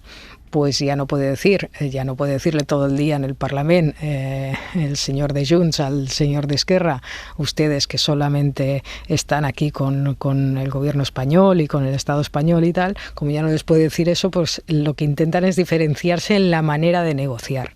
Es decir, ustedes negocian, nosotros también, pero nosotros sí que sabemos negociar, no como ustedes que no tienen ni idea y a la primera de cambio sucumben, ¿no? Y es un poco el manejo que se llevan entre ellos en los últimos tiempos. Lo que ocurre es que en el caso de Junts, internamente, yo creo que cada vez empieza a haber más gente que no ve clara esta estrategia porque no saben a dónde conducen. ¿De qué sector es esa bueno, gente ahora que mismo, está alzando la voz? Pues prácticamente, o sea, mucha gente no están alzando la voz todavía, ¿no? Pero, por ejemplo, en el Ayuntamiento de Barcelona, la candidatura de Xavier Trias representaba un poco eso y mucha gente pensó que aquella era la espita, ¿no?, que podría reabrir todo eso. Y con la participación un poco de Junts, o sea, con la negociación con el PSOE, mucha gente en el partido también pensó que aquí se abría una oportunidad, ¿no?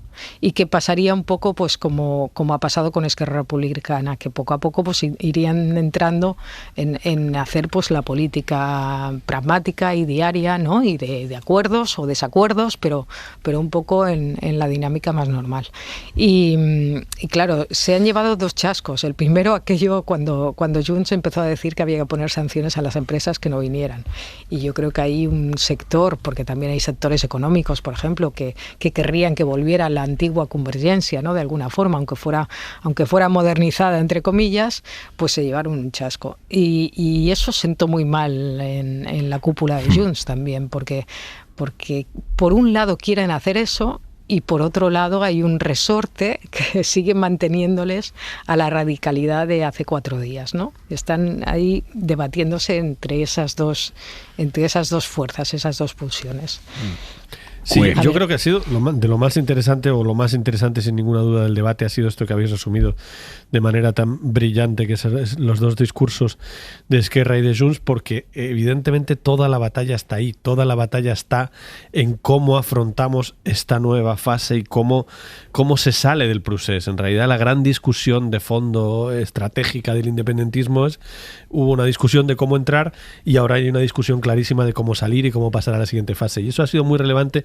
Y ha girado todo alrededor de algo que yo creo que, Garrocho, en el análisis no metes, y que creo que es muy relevante y que no estoy viendo en la prensa conservadora en general, no veo como si ese elemento no existiera, que es el elemento fundamental de que estamos donde estamos hoy, porque hay una serie de jueces, en particular 2, fundamentalmente 1, que está jugando a hacer política de forma descarada y que está haciendo autos de respuesta a decisiones políticas como modificaciones de enmiendas en pleno proceso legislativo. Esto no lo habíamos visto hasta ahora. Una cosa es que los jueces, después del proceso legislativo, apliquen la ley y la combatan y lo que sea. Pero es que durante el proceso legislativo, cuando tanto algunos nos llenamos la boca de hablar de la división de poderes, también debería llamar la atención en la división de poderes del poder legislativo, el poder judicial interviniendo en el legislativo. Pero hay una cosa que me llama mucho la atención, que te quería interrumpir antes, y es verdad, no te tenía que interrumpir y no lo he hecho, pero me lo he quedado.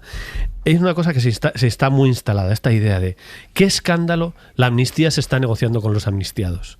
¡Oh, qué escándalo, Garrocho! Que todos hemos leído, como la mayoría de las amnistías de la humanidad. Porque ¿qué fue el acuerdo del Viernes Santo en Irlanda del Norte que negoció Gerry Adams, que incluía una amnistía? ¿Qué ha sido los acuerdos en Colombia, que han amnistiado a 7.000 personas? ¿Con quién se han negociado sino con los representantes de los guerrilleros? Pero es que voy a una cosa muy española, para no ir a lo internacional. La amnistía de 1977. La presentan. En la proposición de ley la presenta el PSOE, el PC, el Partido Socialista Popular y la minoría vasco-catalana, o sea, los PNV y Convergencia. ¿De quién eran los presos? ¿A qué organizaciones pertenecían los presos políticos de 1977? Ya sé que me vas a decir que no es comparable a una dictadura, pero el concepto de que las amnistías, en todos los sitios donde se hacen amnistías, que es una decisión política de perdonar unos delitos, porque se entiende que el beneficio político, ese es el corazón de la amnistía, que es una injusticia de libro, evidentemente, pero se entiende que esa injusticia vale la pena. Todas las amnistías son así. Las hay con muertos y las hay sin muertos como esta. Pero todas las amnistías parten de la base de vamos a hacer una concesión a los amnistiados, que normalmente se negocia con los representantes políticos de los amnistiados por el bien superior, en este caso, que puede ser muy discutible, y entiendo que es súper discutible, el bien superior de terminar con un proceso político o resolver un conflicto político. Pero que las amnistías se negocian con los amnistiados, insisto, 1977. ¿Qué eran si los representantes del PC, si no los representantes de los señores que estaban en la cárcel? Garrocho. Es muy interesante además que lo llevemos a la cuestión de la teología política y cómo efectivamente las amnistías tienen origen en un derecho regio que tiene que ver con el perdón y que efectivamente es una institución puramente religiosa que se seculariza. Es decir, podríamos efectivamente hacer una genealogía conceptual y si tuviéramos tiempo creo que nos entretendríamos mucho. No he metido la religión en esto para nada, pero no creo que tenga que ver con la política. Yo creo que la amnistía es una decisión política. No, pero el perdón es una institución moral, el perdón de delitos es una decisión política de sacar el proceso. Vale, Carlos, si te parece, es una decisión política de levantar sobre la esos traducción delitos, de conceptos teológicos a la política ordinaria hablamos en otro momento. Me puedo quedar simplemente simplemente con el ejercicio de si efectivamente las amnistías se hacen de mano de quienes van a salir beneficiados o no, y si es comparable o no es comparable con la amnistía de 1977.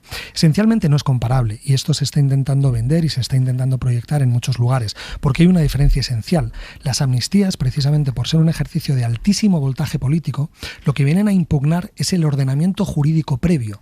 Lo que se asume es que efectivamente las leyes que juzgaron determinados delitos o que ¿Y los la amnistía escenarios... en Inglaterra es así? Un segundo. ¿Ha impugnado Hay otro ejemplo que ahora voy a señalar. No ha impugnado nada. Es una decisión política por el beneficio político.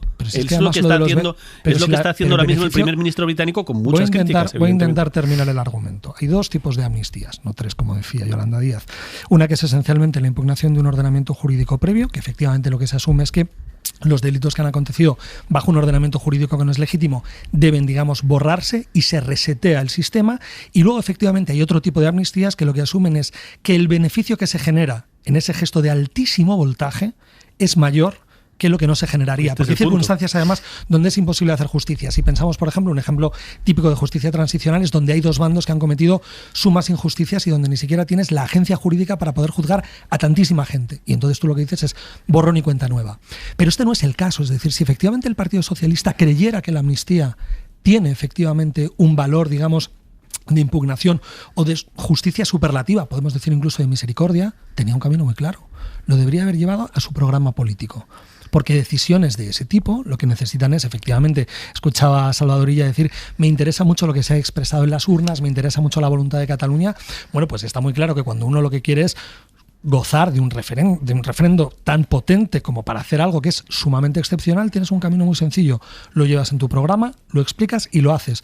Pero claro, el salto de decir que esto que ahora parece que es la quinta esencia de la justicia y de la misericordia y que es efectivamente lo que nos va a procurar un marco de convivencia, tener a 11 ministros y a un presidente del gobierno decir no que no fuera justo, sino que era inconstitucional. Pero ya hemos cambiado el argumento. Yo iba al otro argumento. Que este es otro argumento que hay dos, es decir, es legítimo, pero estamos hablando de otra cosa. Es una opción cognitiva. Alguien puede creer que efectivamente de pronto ha habido una colección de opinadores que han cambiado de opinión, una colección de políticos que han cambiado de opinión. Oye, y otros a lo mejor más mal pensados, lo que entendemos es que esa sincronización perfecta no responde a un estado efectivamente sincero de constatación de un escenario de justicia, sino que es un puro interés político. Y ahí es donde se convierte en un tráfico efectivo de privilegios.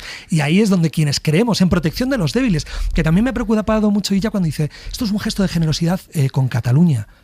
¿Está identificando Illa a los políticos catalanes que delinquieron con Cataluña? Es que eso es muy grave. Está identificando el clima en Cataluña. Está hablando del clima en Cataluña, que es diferente. Y eso es bastante evidente cuando vienes aquí o cuando vives aquí. Eso, vamos, para mí es indiscutible. Yo creo que además a mí, por ejemplo, ella me habló de una posible amnistía antes de que Pedro Sánchez necesitara los votos de Junts. O sea, eso lo puedo certificar. ¿Por qué? Porque está viendo cuál es la reacción de la mayoría de la sociedad catalana ante eso, incluso de muchos de los votantes, de sus votantes, porque muchos vienen de Ciudadanos, que no les gusta nada, o sea pero que prefieren eso a seguir manteniendo la actual situación. O sea, yo creo que aquí en Cataluña hay un consenso bastante generalizado. En cuanto al puro interés político, o sea, hemos llegado a un acuerdo de que las amnistías, yo buscando aquí el acuerdo, las amnistías se producen cuando hay delitos y las hay para buscar un bien mayor. Y cuando las constituciones lo permiten. Vale, y entonces o no lo prohíben. Entonces, en el caso de que con ese cuadro nos quedaría que lo terrible de esta amnistía es porque es un interés político, porque hay un interés político detrás. Pero o porque no genera ese escenario de justicia, es decir, yo impugno la mayor. No, de justicia no, de justicia no, porque la amnistía no tiene ningún trasfondo de justicia. Es básicamente una injusticia. Entonces, el puro interés político, claro, yo es que estoy absolutamente convencida, de hecho, hubo intentos de que si no hubiera estado la ecuación Vox, la amnistía se hubiera hecho con el Partido Popular. o se hubiera hecho o si Junts que puede hubiera acabar siendo, aceptado, perdona Lola, puede acabar siendo uno de esos principales beneficiarios en el futuro. Es muy posible. E incluso a lo mejor se hubiera buscado unos indultos masivos de esos que tampoco son constitucionales, pero que en un momento dado se pueden hacer que sean constitucionales, ¿no? ¿Cambiando la Constitución? No, sin cambiar la Constitución incluso. Yo recuerdo mucho aquellos pactos del Majestic que se decía que era inconstitucional, y lo decía el Partido Popular antes de presentarse a las elecciones, algunas de las cosas que pedía Convergencia, entre ellas el traspaso de la eliminación de la Guardia Civil de Cataluña de las carreteras y el traspaso a los Mossos.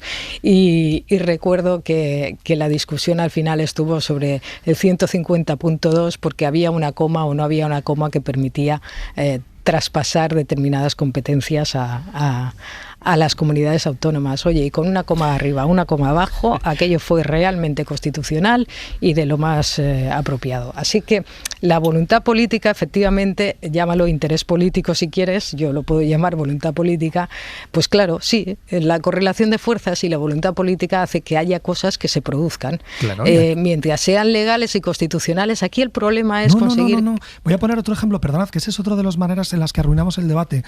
El otro día, cuando mataron efectivamente, cuando asesinaron en Estados Unidos, en Alabama, a un reo, había un debate técnico sobre si esa ejecución era constitucional o no. Que fuera constitucional, que puede serlo o no serlo, no dice nada de la justicia de una medida. Y eso es otro de los fracasos desde los cuales se está abordando esta cuestión. Algo puede ser constitucional, porque las constituciones pueden ser profundamente imperfectas, como es el caso de la Constitución americana, que auspicia y alberga la posibilidad de ejecutar a reos, y ser profundamente injusto. Ya, pero ese debate ya lo habíamos avanzado, ya habíamos dicho que era injusta. Vayamos hacia adelante. Ya te lo habíamos concedido. Que sí, es injusta, no hay discusión. De acuerdo. El tema es si vale la pena o no, esa es la discusión política. Que es que una amnistía es injusta por definición. Los jueces han condenado a unas personas y la política dice, bueno, vamos a levantar esa... Hablando de los jueces, hoy en el debate hemos escuchado de nuevo a Míriam Nogueras, la portavoz de Junts, señalando con nombres y apellidos a los jueces que instruyen las causas del procés y atribuyéndoles delitos. El juez Aguirre reabre una causa de hace años, el día de antes de la votación de esta ley, y no vamos a hacer nada. El juez Aguirre se pasea por las televisiones europeas prevaricando y no vamos a hacer nada. El juez García Castellón se saca los delitos del bolsillo una vez publicado el primer texto de la ley y no vamos a hacer nada. Esto es lo que ha dicho la portavoz de Junts. El diputado de Sumar, Gerardo Pisarello, que ha intervenido en representación de uno de los grupos parlamentarios que apoyan al gobierno.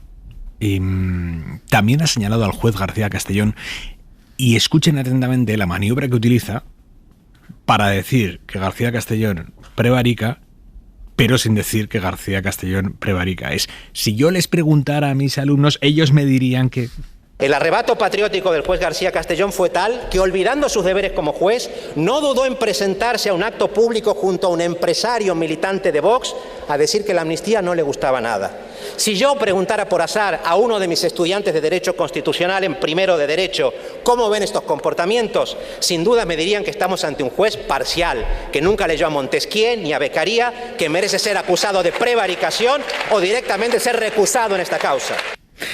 La última vez que pasó algo así, que fue hace 2 meses en la investidura de Pedro Sánchez, la última vez que los socios de gobierno o del gobierno, que no es lo mismo, acusaron en tribuna a los jueces de prevaricar o simplemente señalaron a jueces con nombres y apellidos, el Poder Judicial le montó una buena al gobierno. Hoy el ministro de casi todo, y entre ellos de Justicia, Félix Bolaños, se ha adelantado. Quiero mostrar de manera clara, nítida, mi rechazo absoluto a las declaraciones que se han vertido hoy en la tribuna por parte de algunos diputados y algunas diputadas, manifestaciones contra la judicatura y contra los jueces y contra algunos magistrados en particular. Mi rechazo más absoluto. Sí, efectivamente, ya lo hizo Bolaños la otra vez, fue Míriam Nogueras la que fue especialmente dura y Bolaños salió al día siguiente porque es el ministro de Justicia y no solo salió públicamente a decir que le parecía muy mal, sino que llamó a los jueces, llamó a Marchena, llamó a 2 o 3 jueces muy relevantes que habían sido aludidos esto lo está haciendo Bolaños porque, bueno, entre sus tareas está la de pacificar el mundo de la justicia. Ahora, yo creo que efectivamente estamos hablando de que el poder legislativo hoy estaba atacando al poder judicial. Y me parece pues difícil de gestionar. Es evidente que no debería pasar en un Estado moderno. Pero yo, que no soy ningún poder, ni legislativo, ni judicial, ni nada, sino que simplemente soy un periodista, creo que si no ponemos en el análisis encima de la mesa, lo he dicho antes, insisto, si no ponemos en el análisis que la situación política que vive hoy España con el tema de la amnistía es que hay una voluntad legislativa, que esto es la división de poderes, una voluntad legislativa de quien tiene la atribución de legislar, que es el Parlamento, una mayoría, que además tiene que ser una ley orgánica, es una ley orgánica, con lo cual una mayoría absoluta del Parlamento tiene la decisión, la voluntad legislativa de hacer una ley, y hay otro poder que está, un juez que está interfiriendo abiertamente en la labor legislativa del Parlamento, abiertamente, tan abiertamente que se permite una cosa que realmente a mí me tiene desconcertado y que alucino con que en España no haya más críticas, digo, por parte del periodismo, que es el que puede hacerlas, porque yo estoy de acuerdo en que esto no se debe hacer entre poderes, pero nosotros somos analistas neutrales, en fin, no nos ha votado nadie, no tenemos esa cosa tan institucional del poder legislativo, pero oiga, alguien podrá decir, y yo desde luego lo digo, nos podríamos preguntar qué sentido tiene que un juez se dedique, primero, como decía el diputado de Sumar, se dedique a hablar públicamente, cosa que no debería suceder tampoco. Un juez se dedique que va a tener que ejecutar la amnistía, se dedique públicamente a decir la amnistía, me parece un despropósito. Que un montón de jueces se dediquen públicamente a salir con las togas a manifestarse en la puerta de los juzgados contra la amnistía. Que una asociación importantísima diga que este es el principio del fin de la democracia, y que un juez, cuando se está tramitando una enmienda en el Congreso, hace un auto respondiendo a la enmienda diciendo que sepáis que aquí no la voy a cumplir. Esto también nos parece absolutamente normal, porque digo, estoy seguro de que Garrocho va a criticar lo otro, y me parece criticable que el poder, no, que es criticable que el poder legislativo se meta con el judicial, pero podemos mirar toda la película, podemos mirar la película entera y entender que todo lo que está pasando ahora pasa porque hay uno o dos jueces que se están inmiscuyendo en la labor legislativa. Garrocho. Pero es muy curioso porque en el fondo estos jueces les están haciendo un favor porque les están afinando la ley. Sí, yo si fuera, sí. Yo si fuera, favor. Es decir, porque hay otros jueces bienvenida sea la intervención, ¿no? Pero ¿está mal la intervención o no? No, yo ahí tengo dudas y lo expresé en la otra ocasión, y además puedo volver al ejemplo, ¿no? ¿Qué pensaríamos si un juez antimafia en Italia, ante la constatación de que el gobierno está legislando al servicio de la mafia, es decir, de unos delincuentes que están brindando... ¿Cuál sea el delito de la mafia o no? Es ¿qué haríamos o qué pensaríamos si un juez antimafia, en estricto uso de la legalidad vigente, la pregunta es efectivamente si estos jueces están prevaricando, si estos jueces están retorciendo la norma vigente. Pero si en comparar la mafia, que es el corazón de la delincuencia europea y que dirige el crimen de mueren miles de personas por la mafia al día, con un proceso político, es que ya inhabilita el análisis. No es verdad, porque además, pero voy a explicar por qué no, porque cuando se toma un ejemplo exagerado... Para mí no hay análisis comparando esas dos magnitudes. Me parece que no se puede seguir. Se puede seguir porque es una analogía, es decir, se coge un caso exagerado... ¿Me vas a explicar lo que es una analogía? De verdad, gracias, hombre, te lo agradezco. Pero digo que me parece que es una analogía absolutamente... Continúa, Diego. Si tú dices que es servirse de un ejemplo que efectivamente es exagerado para que se haga muy visible la estructura, y dices que eso invalida el argumento, y efectivamente lo que digo es que me estoy sirviendo de un caso grotescamente exagerado para que se vea que efectivamente en ocasiones los jueces, siempre y cuando lo hagan en estricto cumplimiento de la norma vigente, pueden intervenir en procesos legislativos. No, es que no es intervenir en procesos legislativos. Apague, vámonos. Es perseguir determinados delitos. Y concluyo. Hay analogías torticeras, porque se podría hacer incluso más exagerada, ¿eh? No me voy a atrever a hacerla, pero se me estaba ocurriendo alguna película. Pues si me parece que eran los 12 del patíbulo o algo así. Pues si es más visible. Yo creo que es absolutamente... que está fuera de lugar absolutamente. A mí de todo esto me sorprende... sí, que los jueces estén actuando mientras se está haciendo la ley es sorprendente. Que los diputados señalen con nombres y apellidos a jueces me parece también horroroso. Y también me parece sorprendente otra cosa, por añadir otro elemento, que durante 5 o 6 años se haya dejado sin acusar de terrorismo a un líder terrorista. También me parece raro.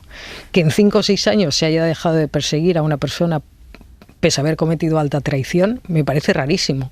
O sea, no sé en qué estado de derecho vivimos cuando los jueces se dedican 5 años a dormir a la Bartola y de repente descubre, ostras, sí tengo aquí unos documentos, unos mails, pero si he dejado escapar a un señor que es el líder de una banda terrorista. Bueno, a lo que se ha dedicado el juez Aguirre, decía Míriam Nogueras en la tribuna, decía, el juez Aguirre se pasea por las televisiones europeas prevaricando. Se refiere a una entrevista francamente bastante insólita, que este juez, un juez que investiga la derivada rusa del Prusés, ha concedido una entrevista a una tele alemana hablando de la causa que él instruye y de la que, por cierto, todavía no ha terminado la investigación. Pues ha ido a una tele alemana a hablar de este tema. Alejandro Becerra. Es una intervención muy breve en castellano, grabada en la Ciudad de la Justicia de Barcelona. Se trataría de la influencia... En la que el juez Aguirre ha denunciado la influencia directa de Rusia en el proceso de independencia de Cataluña para, dice, primero desestabilizar la democracia española y luego abrir la puerta a la infiltración en todas las democracias liberales occidentales. Esta televisión dedicó uno de sus programas del lunes por la noche a tratar las supuestas relaciones del independentismo con Rusia y hacer un minuto y resultado de la amnistía en España. En un momento concreto se centran en el auto del juez Joaquín Aguirre, que habla de esos supuestos vínculos directos del entorno de Carles Puigdemont con Moscú. Ahí es cuando el magistrado hace esa breve declaración, pese a estar en plena instrucción del caso Boló. Las reacciones no se han hecho esperar. Josep María Alay, jefe de la oficina de Puigdemont e investigado en la causa, ha presentado hoy un escrito en el que reprocha al juez que haya concedido una entrevista para hablar de un caso que él mismo instruye. Lo tacha de ilegal, irrisorio e improcedente. Es francamente insólito esto, ¿eh? Lola. Totalmente. Yo creo que se ha dado algún caso de retirar. Además, me sorprende que el Consejo del Poder Judicial no diga nada. O sea, el órgano de gobierno de los jueces, cuando un juez hace algo que no debería hacer, supongo que tiene algo que decir. Por cierto, hablando del Poder Judicial, mañana se reúnen el ministro Félix Bolaños y el vicesecretario del PP, Esteban González Pons, en Bruselas, convocados por el comisario de Justicia Reinders, para ver si una vez por todas se desencalla la negociación para renovar el Consejo General del Poder Judicial. Claro, digo, convocados por Reinders. En el fondo, el convocado ahí es Reinders, que todavía tiene que estar alucinando de que desde un país miembro le pidan a la Comisión Europea, una institución supranacional, que medie en una negociación interna, estrictamente interna, por definición interna nuestra, entre españoles. Decíamos el otro día, ya hay fecha para que nos pastoreen desde Europa. Me parece que solos no podemos. Bueno, pues mañana es el día. Es un despropósito de tal calibre que vamos a ver cómo acaba. Porque no solo van a tener que negociar mañana en inglés o con traductor ante Reinders, es un despropósito. Dos personas que... Es que lo increíble de toda esta historia... Además, ¿qué esperamos de Reinders exactamente? ¿Que ejerza de árbitro? Pues que ejerza de moderador. Mira, si esto sirve, había gente... verificador, sí, le bromearon. De hecho, le bromearon a... Bueno, no le bromearon, le hicieron una pregunta en una rueda de prensa del PP sobre esto y se quedó, no me acuerdo qué portavoz era del PP, se quedó como un poco desconcertado, porque es que es verdad, el PP que estaba tanto criticando el mediador, pero al margen de la broma. Es que encima van allí dos personas que se van desde Madrid, se viajan con el dinero que eso cuesta, en fin, Esteban González Pons y Félix Bolaños, que tienen ese acuerdo cerrado hace 1 año y medio. O sea, el acuerdo está cerradísimo. Los 20 nombres están escritos. El presidente está hablado. El reparto de equilibrios está hecho.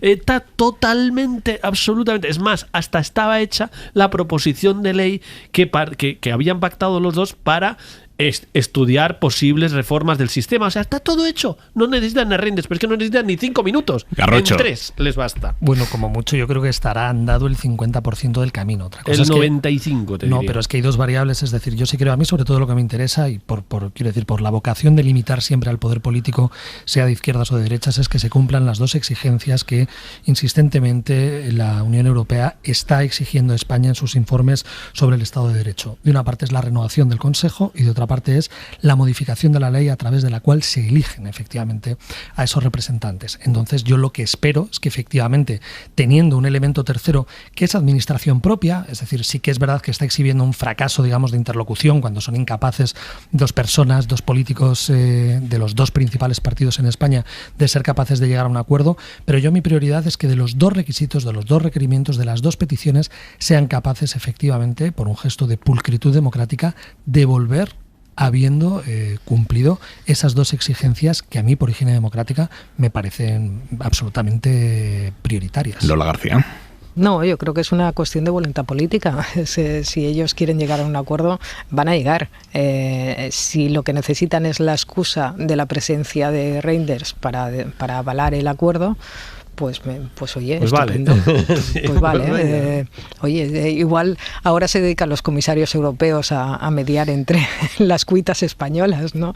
Supongo que acabará teniendo un límite eso. Manu Carreño, muy buenas. Hola, Imar Bretos. Esta noche va a venir al larguero Germán el Mono Burgos. Recordarás, fue el segundo entrenador del Atlético de Madrid durante tantos años con el Cholo. Sí.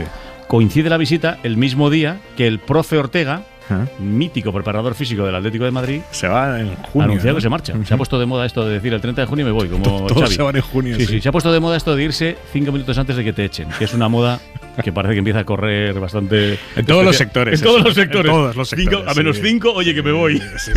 Entonces, vamos a ver qué nos cuenta el Mono Burgos. Y en el mismo día en el que el profe Ortega se ha marchado. Y luego estaremos también en Barcelona porque hoy ha hablado Xavi. Y hoy ha hablado Guardiola y ha hablado de Xavi, así que no te lo pierdas que luego lo escuchamos todo. Nunca me lo pierdo. Ya lo sé, pero hoy menos. Hasta luego. Adiós, chao. La ropa para mañana, Jordi Carbó, buenas noches. Buenas noches. Para mañana recomendamos a primeras horas algo que nos abrigue más. Van a bajar con más facilidad esta noche las temperaturas. Las heladas se irán extendiendo después de muchos días por gran parte del interior, sobre todo en Castilla y León, también en los alrededores de la Ibérica, pero aún así con temperaturas que no serán muy bajas y esta sensación de frío durará pocas horas, porque como en general mañana esperamos mucho sol, de nuevo las temperaturas subirán con facilidad y nos recordarán más en el aspecto térmico a la primavera que no al pico del invierno, es decir, máximas en la mayor parte del país de 15 a 20 grados, superando los 20 en el Valle del Guadalquivir, aquí mejor no ir abrigado por la tarde, al sol ambiente suave y cálido en Canarias con máximas cercanas a los 30 grados y una noche más muchísima precaución en carreteras del interior, y es que la niebla poco a poco se irá extendiendo especialmente cerca de los principales ríos. Hasta mañana, Carbón. Adiós. Esta tarde se ha confirmado que la ministra Diana Morant será la nueva líder de los socialistas valencianos. Va a sustituir a Ximo Puig tras llegar a un acuerdo de unidad con los otros dos candidatos que aspiraban al cargo. Los tres se van a integrar en una única candidatura liderada por Morant, así que finalmente Morant y Ferraz consiguen evitar las primarias, que era algo que no querían ver ni en pintura. Radio Valencia, José Forés Romero. Hay fumata blanca, a falta de cerrar los detalles que todavía se siguen perfilando en Ferraz. Los tres aspirantes a la Secretaría General del PSPB, la ministra de Ciencia e Innovación Diana Morant, el alcalde de Mislata y secretario general del PSPB en la provincia de Valencia, Carlos Fernández Bielsa, y el secretario general en la provincia de Alicante, Alejandro Soler, han acordado que sea Morant quien lidere el partido, integrando a los otros dos aspirantes en la futura ejecutiva que dirija a la ministra. Eso sí, todo apunta a que Morant tendrá libertad para conformar esa ejecutiva, buscando la integración de todas las sensibilidades del partido, y se da por seguro, claro, que estarán los hasta ahora precandidatos Alejandro Soler y Carlos Fernández Bielsa. ¿Qué claves políticas hay detrás de la apuesta por Morant? Bueno, yo creo que fundamentalmente es una apuesta de Pedro Sánchez, ¿no? Sánchez la trajo, fue su gran fichaje como alcaldesa ya en ese momento, como siempre nos lo niegan, pero por supuesto todos dijimos, ya fueron varias las alcaldesas que fichó Sánchez en su momento, y todos dijimos, bueno, esto es una apuesta generacional para el futuro y demás. Pero es verdad que ha ido la federación, en fin, en la Comunidad Valenciana no es fácil, el Partido Socialista en la Comunidad Valenciana nunca ha sido una cosa pacífica, y se estaba mascando una división muy fuerte, y han llegado a un acuerdo en el que yo creo que pesa mucho el hecho de que claramente sea la candidata de Sánchez. Yo creo que Sánchez manda en el PSOE de una manera que no ha mandado probablemente ni Felipe González. Quiero decir, tiene un control del partido brutal, y tiene un control del partido brutal que no es el clásico control, porque esto ha cambiado mucho, no es el clásico control de cuadros, que eso por supuesto, sino que es control de bases. Las bases del PSOE apoyan a Sánchez, y esto es una cosa evidentemente que es mucho más eficaz incluso que los cuadros, porque cuando sometes a votación, como le pasó a Sánchez, cuando todo, en fin, había muchísima polémica con la amnistía, y Sánchez, aunque no ponía la palabra amnistía en la consulta, claramente toda la gente, en fin, es gente inteligente, la gente que está militando en un partido sabe de qué va, sabía perfectamente que estaba votando, que iba detrás de la amnistía, y votó un 86%, incluso índices, por ejemplo, en Castilla-La Mancha, que claramente es de los más bajos, pero fue del 79%. En fin, claramente las bases... 79% en el extrarradio. Claro, pero a eso voy. Quiero decir quiero decir que son números que te indican que Sánchez tiene un respaldo, no como han tenido toda la vida todos los jefes de los partidos, que es que te controlan a los cuadros, sino que controlan las bases, que fueron las que le votaron. Entonces eso hace que cuando se mueve y dice mi candidata es esta, pues evidentemente los demás, y además llama, hoy ha habido una reunión, en fin, el Santos Cerdán, que es el hombre de Sánchez para esto, se mete en la pelea y bueno, pues yo creo que a todo el mundo le da un poco de susto enfrentarse a Sánchez. Lola. Yo creo que era importante que el PSOE consiguiera que no se abrieran las antiguas peleas entre familias en la Comunidad Valenciana, que ya habían existido, como se han abierto también en Andalucía, ¿no? No seguir los pasos, digamos, de Andalucía. Es curioso porque Ximo Puig me parece que fue el primero que impulsó unas primarias en el PSOE, y ahora lo que se intentaba evitar por todos los medios es precisamente que hubiera primarias que consolidaran facciones, ¿no? La facción pues de Diana Morant, que sería, digamos, la oficialista, la de Ximo Puig y la de José Luis Ábalos. Como se hacía antiguamente, en fin, ¿verdad? Pactos entre rivales en vez de irnos a primarias que no había antiguamente, ¿verdad? Yo creo que eso se ha gestionado, ya se había trabajado antes de hoy, de esta reunión, evidentemente, antes de que presentaran sus candidaturas, y cuando han visto que se podía ir de las manos, pues han lo han frenado. Yo creo que efectivamente, como decía Carlos, tiene mucho que ver todavía con la autoridad y el liderazgo que ejerce Sánchez, y estaba claro que Diana Morant era su persona, o sea, su candidata. Garrocho. Sí, yo creo que el escenario efectivamente es el que conviene siempre al líder político, ¿no? El que haya un movimiento de integración y donde finalmente no se rompe algo que susceptiblemente se podía romper. El anuncio que hubiera una mínima rivalidad ya suponía o ya encendía una primera luz roja, el que efectivamente alguien osara a disputar, digamos, el liderazgo centralizado, pero finalmente este fuego se ha apagado. La pregunta está por ver si en otros territorios, estoy pensando por ejemplo en Aragón, si se va a poder efectivamente replicar, digamos, esta síntesis de intereses, o si en algún momento el aparato sufre y efectivamente los territorios son capaces de imponer una alternativa. La última votación de este tipo fue la de Andalucía, donde claramente había un candidato de Sánchez y estaba Susana Díaz, y ganó el candidato de Sánchez con bastante claridad, pues que cuando Susana Díaz se suponía que tenía el gran control, era una mujer que lleva toda la vida en el partido y que tenía un gran control del partido, y sin embargo perdió. O sea que es evidente que Sánchez tira mucho. Hoy hemos visto... Estamos hablando del lío en los territorios. La que se enfrenta a un buen lío, y no porque a ellos en el partido les vaya mal, sino porque sus socios están implosionando, es la presidenta de Baleares, Marga Proens, del Partido Popular. Ella no gobierna en coalición con Vox, pero sí tiene un acuerdo con Vox parlamentario, necesita de los diputados de Vox. ¿Qué pasa en Vox en Baleares? Bueno, ya lo contamos ayer, pero ha saltado por los aires aquello. 5 diputados han echado del grupo parlamentario de Vox en Baleares a 2 diputados. Claro, esos 2 diputados son teóricamente el líder de Vox en Baleares y el presidente del Parlamento de Baleares. Esos 2 diputados, que cuentan con el apoyo de la Dirección Nacional de Vox, pero esos 2 diputados, como sus compañeros les han echado del grupo parlamentario, pasan a ser diputados no adscritos. Y el reglamento del Parlamento de Baleares es muy claro. Dice que un diputado que deja de pertenecer a un grupo parlamentario no puede seguir siendo presidente de la Cámara ni miembro de la mesa. Así que Gabriel Lesén, este señor, que cuenta con el apoyo de la Dirección Nacional de Vox, teóricamente no va a poder seguir siendo presidente del Parlamento de Baleares. Y ahí, a pesar de que Gabriel Lesén va a iniciar una disputa judicial, va a pedir cautelarísimas, va a intentar continuar como presidente como sea, pero eso prácticamente no tiene ningún recorrido. Y en cualquier caso, ahí quien va a tomar o va a tener que tomar una decisión es Marga Proens, porque ella necesita de los 5 que se han quedado en el grupo parlamentario de Vox, aunque ya no cuenten con el apoyo del equipo de Abascal. A ella con los 2 que sí cuentan con el apoyo de Abascal, a Marga Proens no le vale para nada. Ella necesita a los otros 5. Entonces tiene que decidir a quién apoya, a unos o a otros. Se le viene una inestabilidad encima bastante interesante. Bueno, es que cuando tus socios son inestables o cuando tus socios no son del todo fiables, tú transitivamente acabas, digamos, heredando parte de esa debilidad.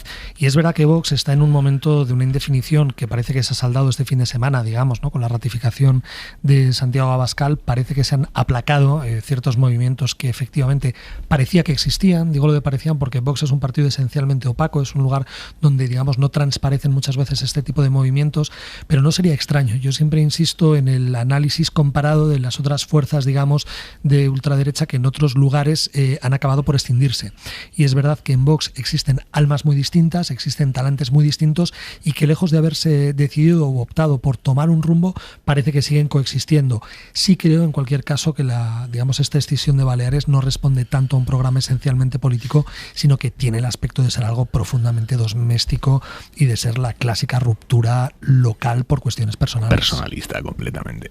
Dejadme que vayamos por un momento a Gaza, porque hoy el ministro israelí para la diáspora ha dicho que el gobierno de Israel está profundamente decepcionado con España, con el gobierno español, por no haber cortado la financiación a la UNRWA, la agencia de la ONU para los refugiados palestinos.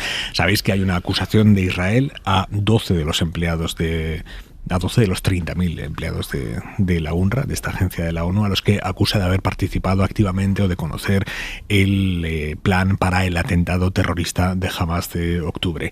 La ONU ha abierto ya una investigación para determinar si eso es real o no. Antes siquiera de conocer el resultado de esa investigación, por los datos que le ha dado Israel, ha decidido despedir ya a esos trabajadores, a los que quedan vivos, hay uno que está muerto, y sin esperar a esa resolución, a esa investigación de la ONU, 16 países, empezando por Estados Unidos, siguiendo por Alemania y muchos otros grandes donantes de la UNRWA, han decidido cortarle el grifo a esta agencia de la ONU, de la que dependen para vivir cientos de miles de palestinos. España dijo no. Nosotros no vamos a cortarle la financiación a la UNRWA, sería condenar a muerte, condenar a los juegos del hambre a cientos de miles de personas, y hoy el gobierno israelí ha expresado que está profundamente decepcionado con España. QE.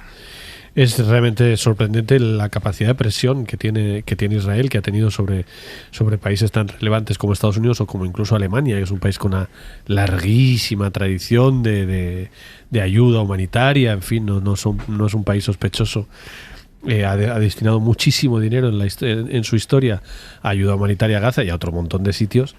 Realmente Israel presiona, inmediatamente le cortas una ayuda. Estamos hablando de cortar ayuda humanitaria, estamos hablando de cortar dinero que va directamente para la supervivencia de 2 millones de personas que prácticamente no tienen otro modo de supervivencia, pero no ahora en plena guerra, sino ya hace mucho tiempo, porque Gaza es una jaula en la que desde luego la economía es de subsistencia, porque ¿qué clase de economía se puede hacer en un sitio donde tienes 2 millones de personas atestadas en un lugar pequeñísimo, donde no puedes comerciar prácticamente con nadie porque estás totalmente aislado, donde ni siquiera el contacto por el mar, Israel te controla absolutamente todo, no puedes meter y sacar bienes con normalidad? ¿Qué clase de economía va a tener un sitio así?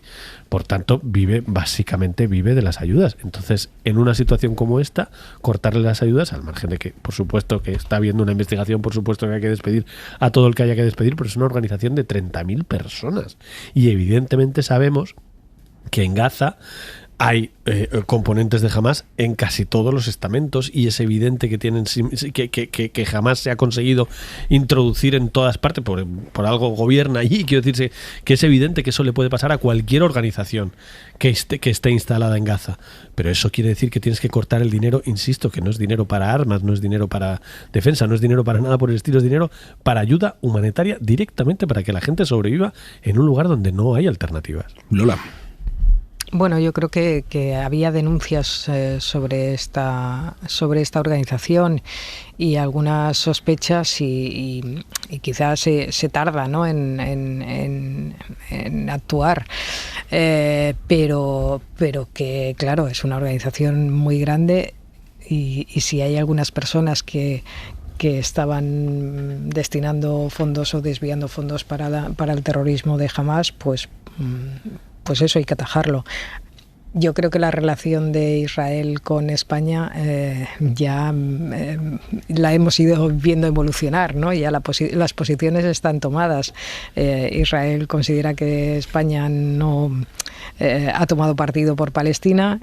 Además tenemos a Josep Borrell que está haciendo un discurso que intenta llevar a la Unión Europea pues a una posición más equidistante entre las dos partes, a pesar de que hay países como Alemania pues que tienen una cercanía y una proximidad mayor a Israel, y todo eso pues supongo que en Israel no debe sentar muy bien. Lo encuentro lógico, vamos, lo menos que están en este momento es decepcionados. Diego. Yo creo que la clave está efectivamente en esa proporción, ¿no? 12-30.000. Yo creo que las organizaciones internacionales deben ser absolutamente ejemplares en su rendición de cuentas, y creo además que en un contexto donde se está sometiendo a crítica y donde pueden sufrir problemas de legitimidad, esta exigencia tiene que ser permanente y constante. Pero efectivamente, hablar de 12 casos en 30.000 no amerita el poder generar o el poder extender una sospecha definitiva y el que se interrumpa una ayuda humanitaria. Además, 12 decíamos ayer, con la inteligencia israelí trabajando a destajo para intentar sacar más. Y solo ha podido mostrar 12 hasta el momento. Sí, pero sobre todo, a mí lo que me fascina, y creo que es lo más llamativo de toda esta crisis, es a pesar de los muertos que vemos todos los días, a pesar de los muertos que aparecen todos los días, de los niños muertos que aparecen todos los días en los telediarios alemanes, en los telediarios de Estados Unidos, en los telediarios de un montón de países, que cada vez, ahora va a haber Consejo Europeo pasado mañana, cada vez que intenta Sánchez, y las posiciones son Sánchez, sobre todo Irlanda, Bélgica, 3 o 4 países intentan llevar a la Unión Europea a decir, bueno, vamos a pedir un alto el fuego, que tampoco es que vamos a decir Israel, genocidio, tal, en fin, nadie está planteando eso ni de lejos. Vamos a pedir un alto el fuego, es imposible. Pactar en este momento en Europa la petición de un alto el fuego es imposible, porque te lo veta Alemania, te lo veta Austria, te lo veta, incluso, o sea, están en contra más países que a favor de un alto el fuego. La capacidad, quiero decir, hay que reconocerlo, la capacidad de presión y la capacidad de influencia de Israel en un montón de países decisivos, no solo en Estados Unidos, que es lo clásico, es que ha ido aumentando. Es que realmente, a pesar de las atrocidades que se cometen cada día, Israel tiene una inmensa capacidad de parar cuando hay muchas zonas del mundo donde no. América Latina tiene muy poco, salvo ahora Milei en Argentina, pero tiene muy poco peso, pero en los países centrales, digamos, algunos muy importantes europeos y sobre todo Estados Unidos, es ilimitada la capacidad de influencia de Israel. Pero ahí pesa, es decir, estando de acuerdo en mucho, yo creo que ahí también pesa enormemente la historia de cada uno de los países. Es decir, que no todo es necesariamente el éxito de la diplomacia israelí o la capacidad de presión, sino que hay que entender que la historia del siglo XX está muy presente y que con la naturalidad con la que algunos países pueden pronunciarse sobre el Estado de Israel puede costar en otros lugares. Y este es un debate además donde están muchos matices en juego que acaban por emborronar, digamos, el trato que cada uno de los países tiene efectivamente con Israel. De hecho, nosotros somos un poco una excepción en el marco europeo, ¿no? Sí. Por cierto, ¿vas al Consejo Europeo del que me hablabas? Ahí vamos, intentaremos. Se juega una partida apasionante en este Consejo Europeo porque, vamos a ver si consigo resumirlo bien, pero ahora mismo Hungría le está echando un pulso al resto de la Unión Europea porque la Unión quiere desbloquear 50.000 millones de euros para financiar a Ucrania, que se está quedando sin dinero. 50.000 millones de euros en 4 años. Claro, dicen los ucranianos, necesitamos dinero y sobre todo necesitamos garantías a largo plazo, un poco de previsibilidad a la hora de hacer inversiones, y necesitamos esos 50.000 millones de euros. Todos los gobiernos de Europa, 26, están de acuerdo, pero el de Hungría, que es el más partidario pro Putin, podríamos decirlo así, gobernado por Víctor Orbán, dice, nosotros vamos a bloquear esa entrega de dinero a Ucrania hasta que nos desbloqueen a nosotros unos fondos europeos, 20.000 millones de euros creo que son, que nos deben y que nos tienen bloqueados porque Bruselas nos acusa de estar violentando el Estado de Derecho, consideramos que es injusto, nos tienen que dar ya ese dinero, y mientras no nos den ese dinero a nosotros no desbloqueamos esa ayuda que necesita Ucrania. Y está ahora mismo Europa paralizada, esperando a ver qué sucede con Víctor Orbán, cómo se desbloquea esta partida de ajedrez a varias bandas. Y en el último consejo estábamos parecidos con otra situación también de bloqueo de Hungría, y lo que consiguió Alemania, que es la que más influencia tiene, y otros países, consiguieron que Víctor Orbán se saliera de la sala en una situación bastante cuando se iba a votar, ¿no? Y que por tanto se entiende que al haberse salido de la sala, como lo que se requiere es unanimidad y no has votado en contra, él pudo decir a su opinión pública, yo no he votado esto, pero en realidad formalmente, jurídicamente, es como si lo hubiera votado porque no se había salido para votar en contra. En fin, el problema con Orbán es, y además Orbán ahora se ha quedado solo porque ha pedido a su amigo polaco, pero Orbán está cada vez más solo, pero Orbán está cada vez más solo relativamente porque está soñando con que Trump gane las elecciones en Estados Unidos. Y si Trump gana las elecciones en Estados Unidos, todo el escenario con respecto a la guerra de Ucrania lamentablemente es muy posible que cambie, porque es muy posible que Trump haga una política completamente diferente a la de Biden, y vamos a ver cómo se recoloca Europa en esa situación. O sea, está solo, pero con aliados en el mundo, por supuesto con Milei, al que fue a la toma de posición de Milei, pero el más importante, el que están esperando toda esta gran alianza de la ultraderecha mundial, es el regreso de Donald Trump, que según las encuestas es en este momento bastante probable. Con lo cual, evidentemente, puede cambiar el escenario por completo en Europa en un año. Y ya no hablemos si en un año y medio, año y medio creo que le queda para las elecciones en Francia, si en un año y medio la ultraderecha francesa consigue hacerse con el poder de la República Francesa. O sea que Europa está como está hoy, tú dices Orbán solo y todos los demás en contra, pero vamos a ver cómo y está las elecciones europeas. Y las elecciones europeas donde la ultraderecha, sin ninguna duda, salvo en España, donde Vox está en claro retroceso, es muy posible que tenga posiciones muy fuertes en el Parlamento Europeo. Lola, no me quiero ir sin preguntarte por las restricciones, por la sequía que ha anunciado la Generalitat de Cataluña. Este es un tema importantísimo. Da mucho vértigo pensar que en enero en la península ibérica estamos decretando ya restricciones de agua por sequía. Nos ha dicho la vicepresidenta catalana hace un par de horas aquí en Hora 25 que todavía tienen que determinar exactamente cuáles son las restricciones, cuál es el nivel de gravedad del asunto, pero todo apunta a que se va a prohibir regar zonas verdes privadas, se va a prohibir llenar piscinas, incluso el agua que sale cuando nos bañamos, se va a prohibir rellenar. Esto... Son palabras mayores. No, es que estamos en una situación muy crítica. Yo estuve hace unas semanas, justo antes de Navidad, en el País Vasco y estaba lloviendo y me quedé como sorprendida. Está lloviendo. No, es que no recordamos lluvia. Es realmente una situación muy, muy, muy grave. Yo solo recuerdo la etapa del tripartito, de Montilla y de Maragall, cuando hubo una situación similar.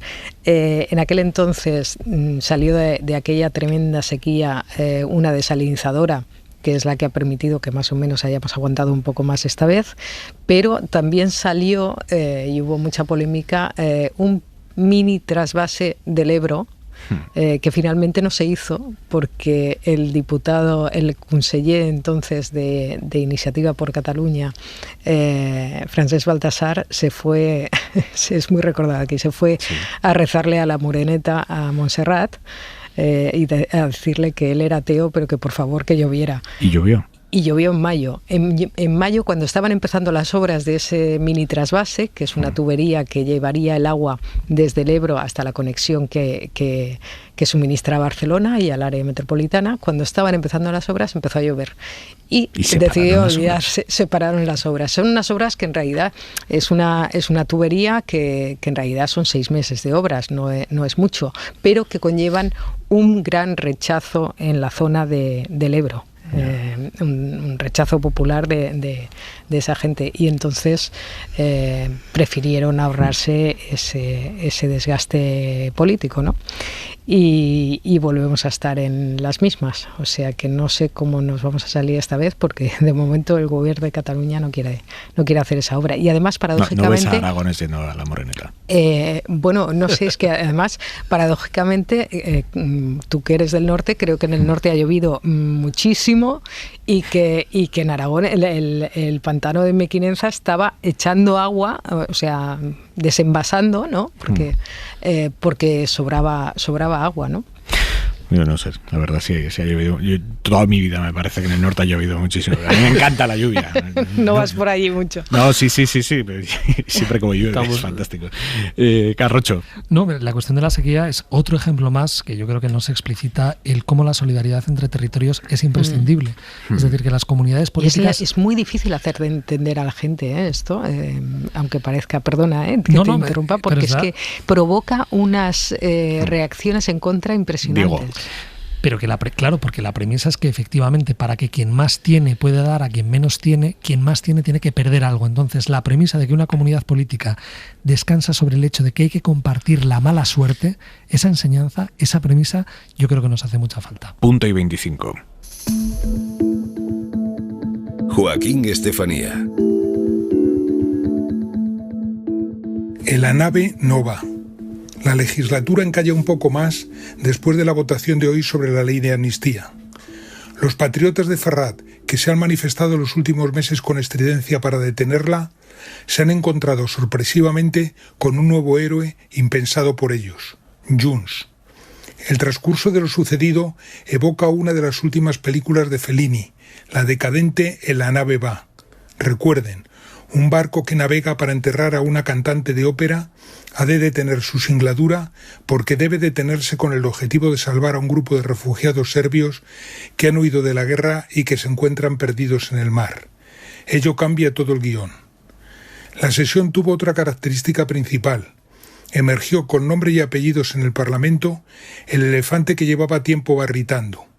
Algunos jueces que tienen la querencia de pronunciarse siempre en la misma dirección y en el momento oportuno, que ejercen una gran influencia debido a su capacidad de presión para determinar la agenda pública y que por ello se han convertido en el poder fáctico por excelencia. Tenía razón la vicepresidenta del Gobierno, Teresa Rivera, aunque cuando lo dijo le cayeron chuzos de punta. Ahora se trata de observar cuál es la guerra de movimientos del Gobierno, pues la de la oposición es casi seguro que no se torcerá. ¿Y Junts? Punto y 25. Abrimos ya el larguero. Carreño, hola Aymar, de nuevo. pues todo preparado, que mañana juega el Barça contra Osasuna, a ver qué dejamos de Xavi destacado y de Pep Guardiola, y como te decía antes, el mono Burgos, Germán, que viene en el día en el que el propio Ortega ha dicho que se va del Atlético de Madrid el 30 de junio. Os escuchamos ya. Diego Garrocho, Lola García, Carlos Cue. Un abrazo, amigos. Un abrazo. Gracias, buenas noches. Descansen todo lo que puedan. Hasta mañana. Adiós. Hora 25. Con Aymar Bretos. Para no perderte ningún episodio, síguenos en la aplicación o la web de la SER, Podium Podcast o tu plataforma de audio favorita.